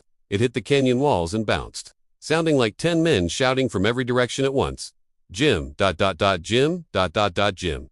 Down below, everything stopped. Diego Cruz, by the fire, went still. The 2 card players froze. The sentry, Packer, spun around, looking up. Cowboy Jim dropped his coffee cup. He didn't flinch. He just let it fall. He grabbed the white hat from his saddle horn and put it on, pulling the brim low. His hand went to his pistol, but he left it. "Who's that?" one of the card players yelled, his voice cracking. He jumped up, grabbing his rifle. "Who's up there?" "Show yourself," Packer shouted, his rifle aimed at the south rim. "Throw your guns out," Eldridge called. His voice was flat. No echo this time. Just a command. "Throw them out and walk to the fire with your hands on your heads. You're surrounded." Jim looked up. He scanned the south rim, his eyes sharp. He found Eldridge's position, a speck of dust. "Just one man," Jim said, his voice calm. "His bluffing." Diego Cruz shook his head, his eyes on the north rim. "No, Hefe, he's not." Jim's head snapped around. He saw Thomas Going Snake, a rifle aimed at his chest. And he saw Amos Teeter, standing beside Thomas, his hands tied, a rope around his neck. Amos just stared down at him, his face a mask of shame. "Amos," Jim said, his voice quiet. He'd been betrayed. "Jim," Thomas shouted. His voice was different from Eldridge's, sharper. "You're done? We have your man. We have you. Federal marshals on that side. Creek Lighthorse on this one. You're in a box." Jim looked from Eldridge to Thomas. He was calculating. 4 men in the camp. 5 men on the rims. High ground. He was finished. He smiled. "Well now," Jim called out, his voice easy, like he was talking to friends. "This is a hell of a thing. You got me." He put his hands up. Slow. "No need to shoot, fellas. We're reasonable men." "Throw out your guns," Eldridge yelled again. "We'll do that," Jim said. "We'll do that. But let's talk first." "A man's got a right to talk." "No talk," Thomas said. "Guns." "Now hold on, Lighthorse," Jim shouted, looking at Thomas. "We're on Creek land. That's your jurisdiction, right? Not his." He pointed his chin at Eldridge's position. "Not the Federals."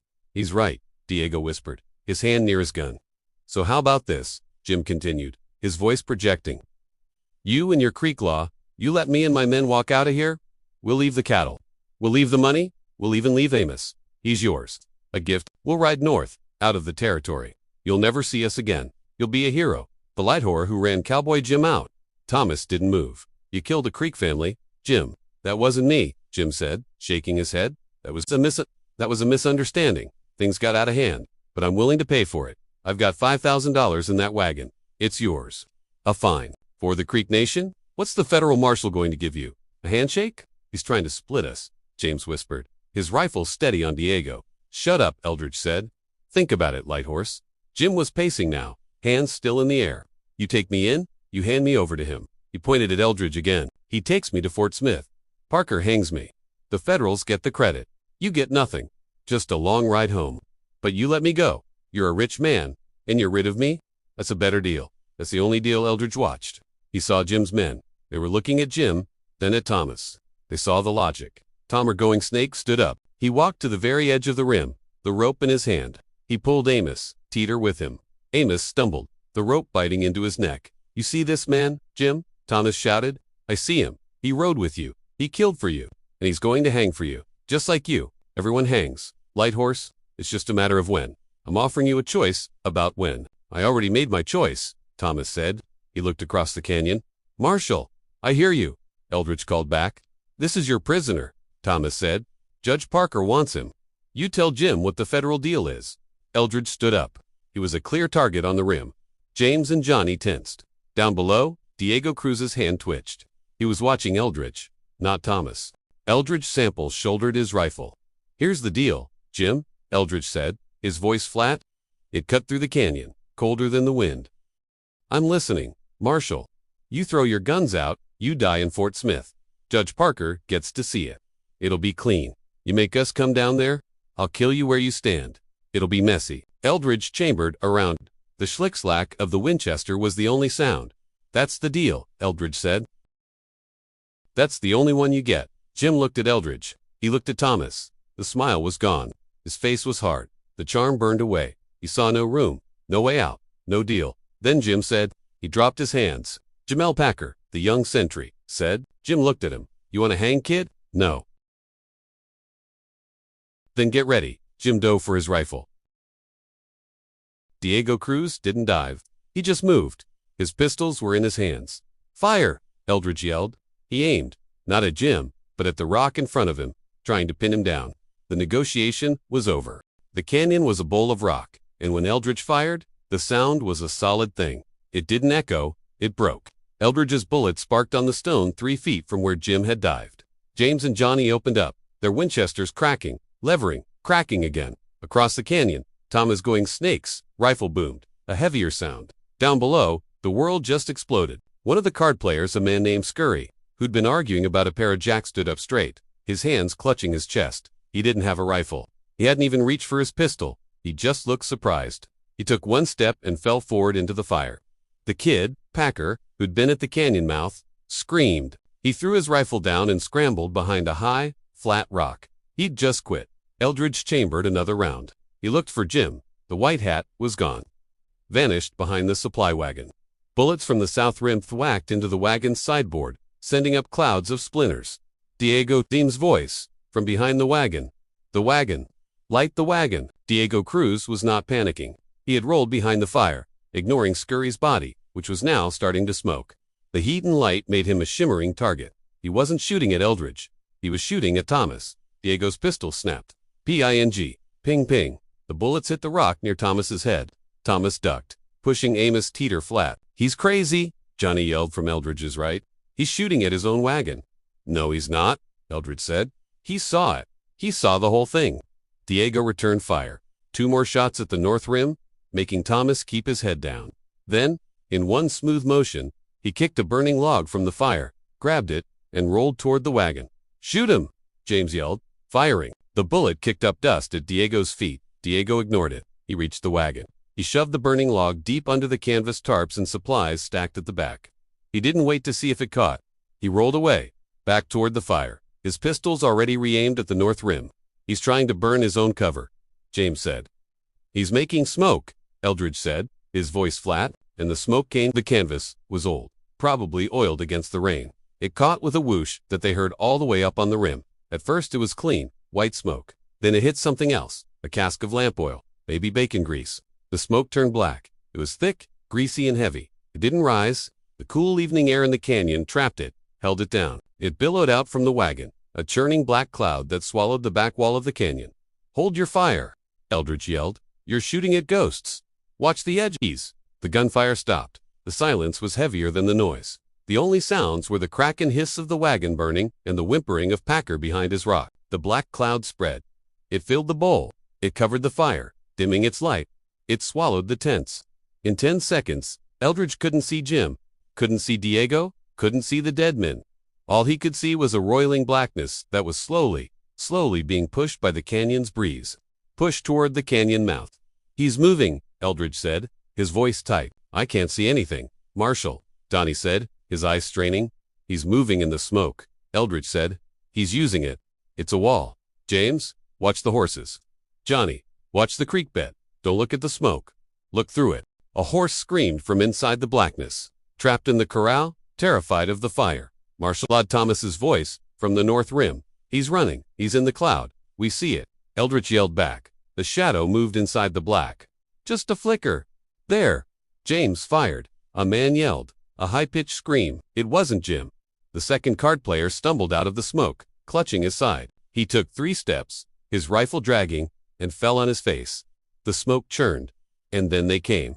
2 horses, exploding from the black wall. They weren't riding from the fire. They were riding through it. Diego Cruz was in front, bent low, his horse frantic. He wasn't firing, he was just riding. Right behind him, so close he was almost touching, was Cowboy Jim. The white hat was pulled low, his face black with soot. He had his rifle in one hand, firing back toward the camp, not at the rims. Pop, pop, pop. He's shooting his own horses, James said, his voice sick. Jim was shooting the animals left in the corral, making sure the lawmen had no fresh mounts. The creek bed. Eldridge yelled, "Cut 'em off!" James, and Johnny all opened fire. They were shooting at moving targets, 500 yards away, downhill, in bad light. Diego's horse stumbled. It had been running blind. It hit a patch of soft gravel in the creek bed. Its front legs buckled. The horse went down in a catastrophic, rolling fall, pitching Diego Cruz 20 feet. He hit the bank and did not move. Cowboy Jim never stopped. He didn't check on Diego. He didn't slow. He galloped his horse straight past the wreck, past the cowering packer, and into the narrow darkness of the canyon entrance. The sound of his horse's hooves on the rock, a frantic, desperate hammering. Clack dash clack dash clack dash clack ... then fading. Then, gone. Silence. The fire in the canyon bowl burned. The black smoke thinned, rising now that the worst had burned off. Eldridge Sample stood up. He didn't lower his rifle. He just stood, looking down the empty canyon. The kid, Packer, was sobbing. Diego Cruz was moaning, his leg bent at an angle that wasn't natural. Amos Teeter, on the north rim, was laughing. A high, giggling sound. "He's gone," Marshal Joni said, lowering his rifle. "Damn it, he's gone." Eldridge looked at the 2 dead men. He looked at the burning wagon, the dead horses. He looked at the wounded Diego. "No, he's not," Eldridge said. He started moving, walking back from the rim. "He's just ahead." He turned to James. "Stay here, Hugh and Johnny.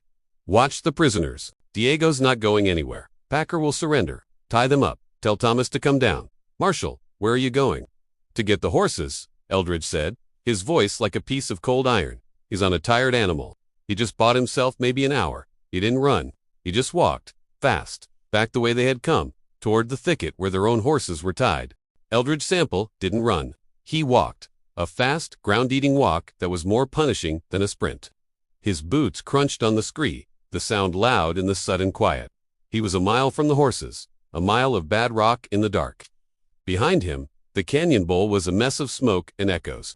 He could hear Johnny yelling at Packer, the kid's voice a high-pitched whine of surrender. He heard James shouting at Thomas, asking what to do. He heard the pop of a single pistol shot. He didn't stop. That shot wasn't aimed at him. It was James, putting Diego's horse out of its misery. A practical, necessary sound. Eldridge kept walking. He was counting. He figured he had maybe 40 minutes of good moonlight before the ridges blocked it. Jim had a 30-minute lead and a horse that was ready to fall over. It was a fair race. He reached the thicket where they'd tied their mounts. The horses were skittish, their eyes white. The smell of gunpowder in the burned wagon thick in their nostrils. Eldridge's gelding pulled back, snorting. "Easy," Eldridge said, his voice a low rumble. He didn't have time for this. He grabbed the bridle, unlooped the reins, and swung the saddle onto the horse's back in one motion. He didn't bother with the blanket. He was cinching the girth, pulling it tight, when a shadow detached itself from the rocks. Marshal Eldridge didn't jump. He just pulled the latigo strap hard. "Thomas! Thomas!" Going Snake stepped into the moonlight. He wasn't breathing hard. He was just ... There. He must have come down the north rim and crossed the canyon floor, while Eldridge was walking. "James and Johnny are handling the prisoners," Eldridge asked. He put a foot in the stirrup. "They are." Thomas was already at his own horse. "Packer's tied. Diego's leg is broken. He's not going anywhere. Teeter's just sitting there, laughing. He can laugh in Fort Smith." Eldridge swung his leg over. The horse danced sideways. "They'll be fine," Thomas said, his hands moving fast on his own saddle. "Samuel will find them, or we'll send someone back. You're coming?" It's my land, Marshal. Thomas was in the saddle, his rifle already in his hand. And he's running. I don't like runners. He's got one way out, the canyon mouth. Then we're wasting moonlight. Thomas kicked his horse, a big roan, and it took off, moving from a standstill to a fast walk. Eldridge followed. They rode side by side, back toward the smoking canyon. They passed the entrance, the smell of charred wood and meat scurry in the fire washing over them. They hit the creek bed where Jim had escaped. Here, Thomas said. He stopped. Eldridge pulled up. What? He's on rock.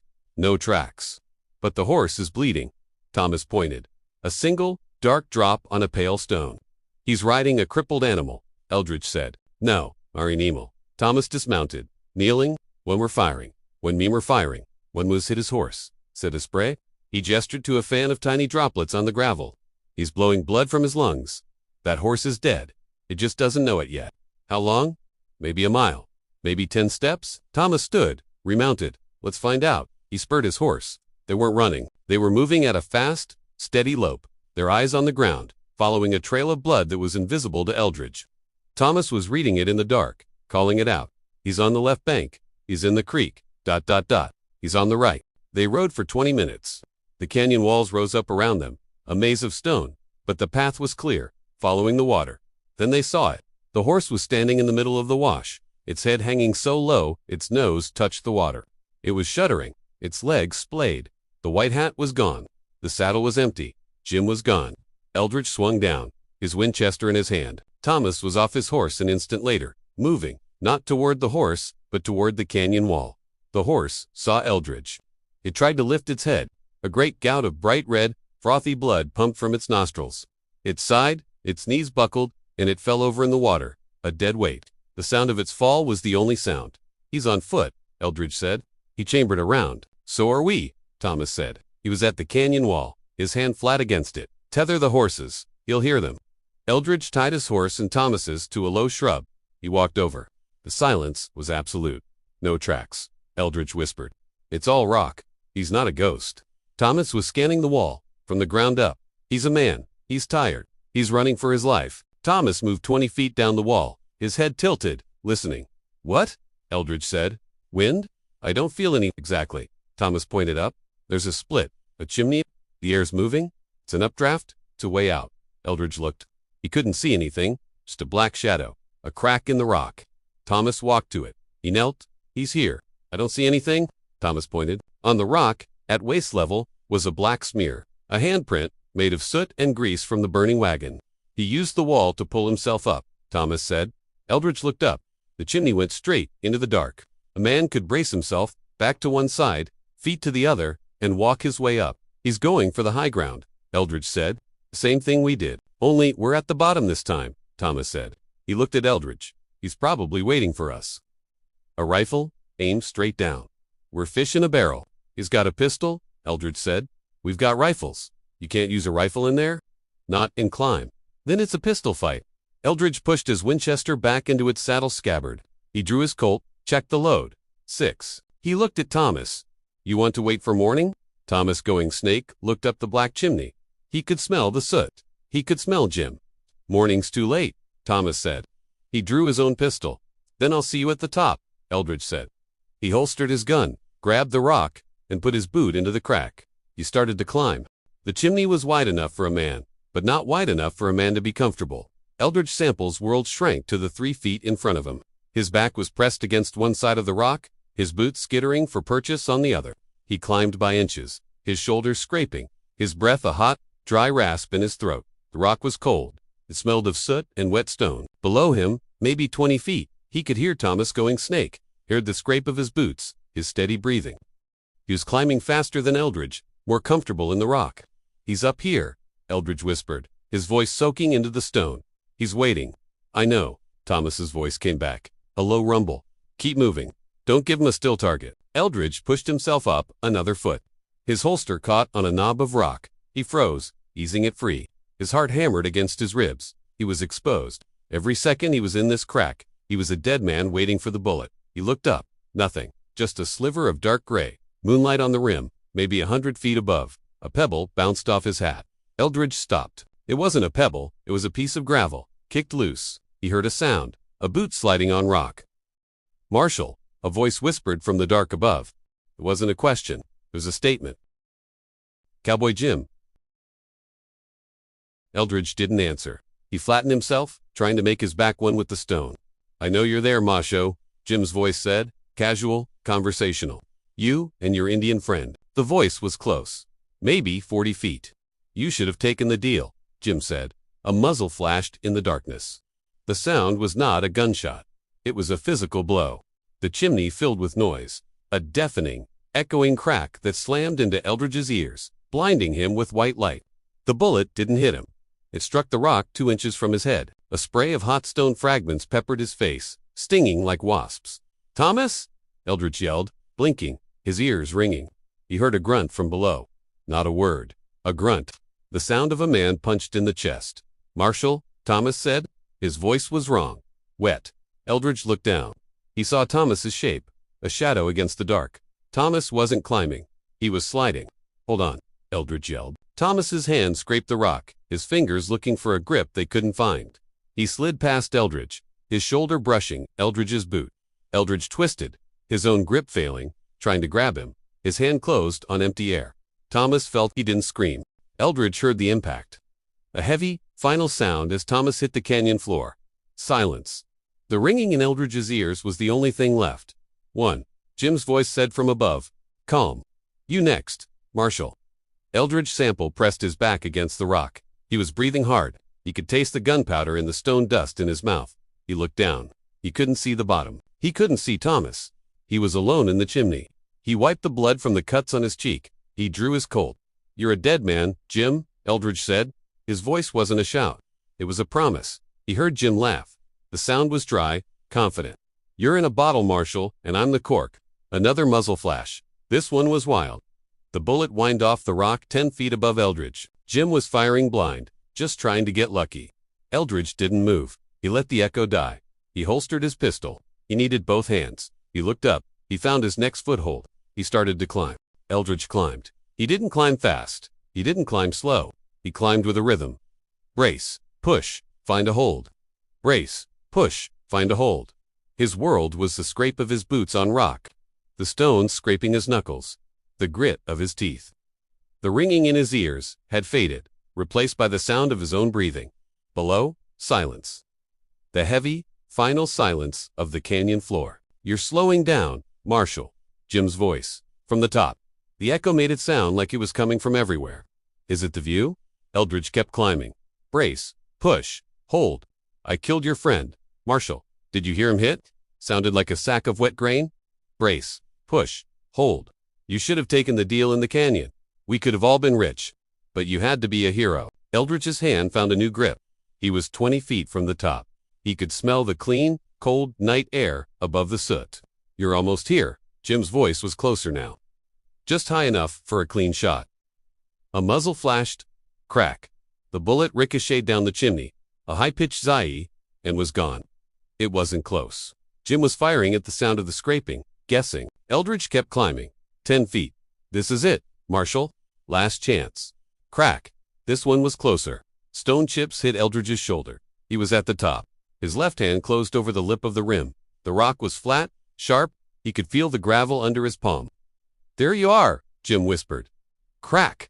The bullet smashed the rock where Eldridge's hand had been. But Eldridge wasn't pulling himself up. He jammed his boot into a crack. He let his body swing sideways, his other hand gripping the rim. He was moving horizontally now, just below the edge, his boots scrabbling for purchase. He heard Jim's boots on the stone above him, scrambling. Jim was moving to where he thought Eldridge would be. Clever, Jim spat. Real clever, Marshal. Eldridge found his spot. A break in the rock, a small V shape. He put his back to the chimney wall, his right hand on the butt of his holstered Colt, and heaved himself up. He didn't climb out. He expected. He rolled onto the rim, gravel tearing at his coat, and came up on one knee. The world was wide and silver in the moonlight. He was half crouched, his pistol aimed at the spot Eldridge should have been. Jim spun.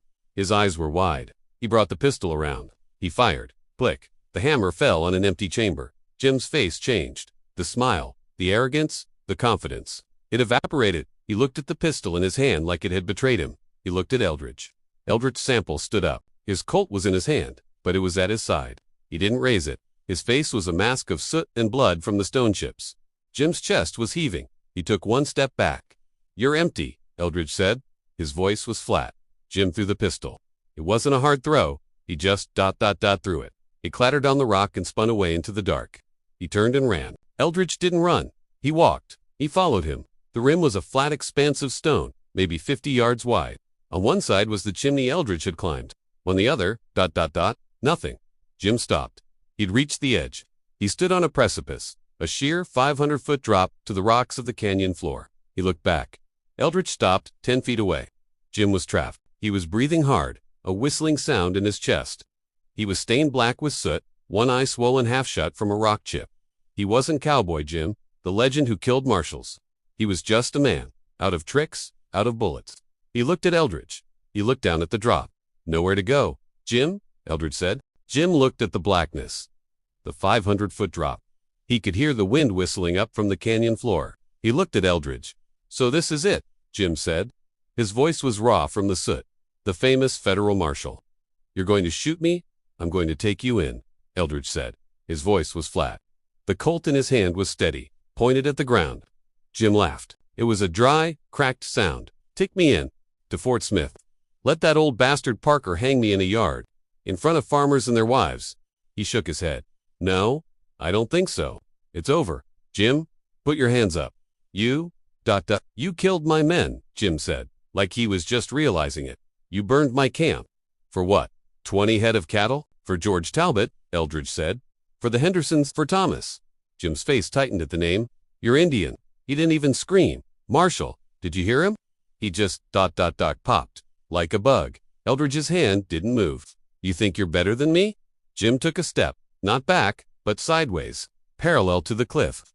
"You're just like me. You like the hunt? You like this. Standing here in the dark. The blood. You're just a killer with a badge. Turn around, Jim. Hands on your head. Or what?" Jim smiled. He was 10 feet from Eldridge. 10 feet from the edge. "You'll shoot me in the back. Is that how the law does it now? Is that how you got to be so famous?"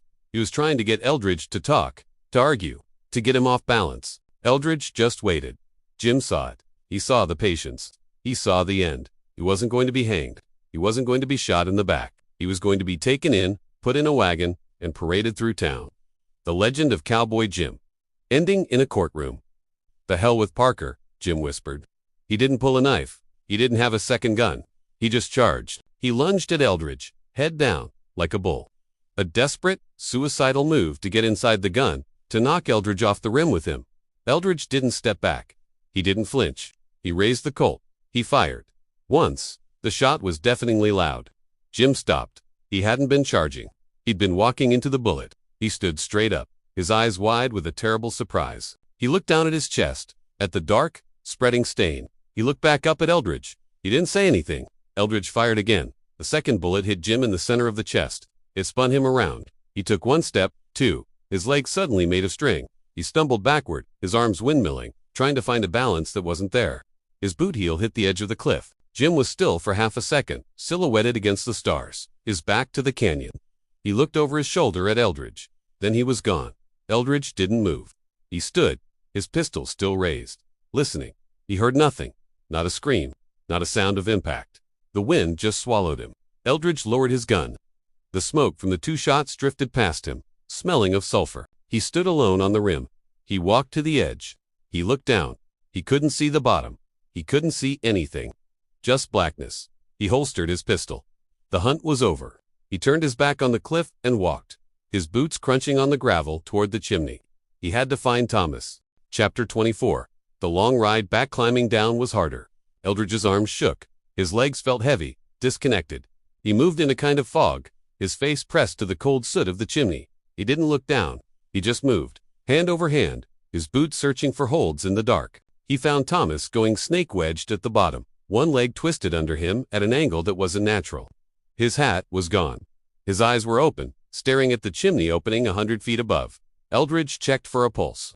His fingers, numb and clumsy, pressed against Thomas's neck. Nothing. The skin was already cooling. He stood up. He looked at the man who had followed him, who had trusted him, the man who had died in a rock chimney in the middle of nowhere. "Damn it," Eldridge said. His voice was a raw whisper.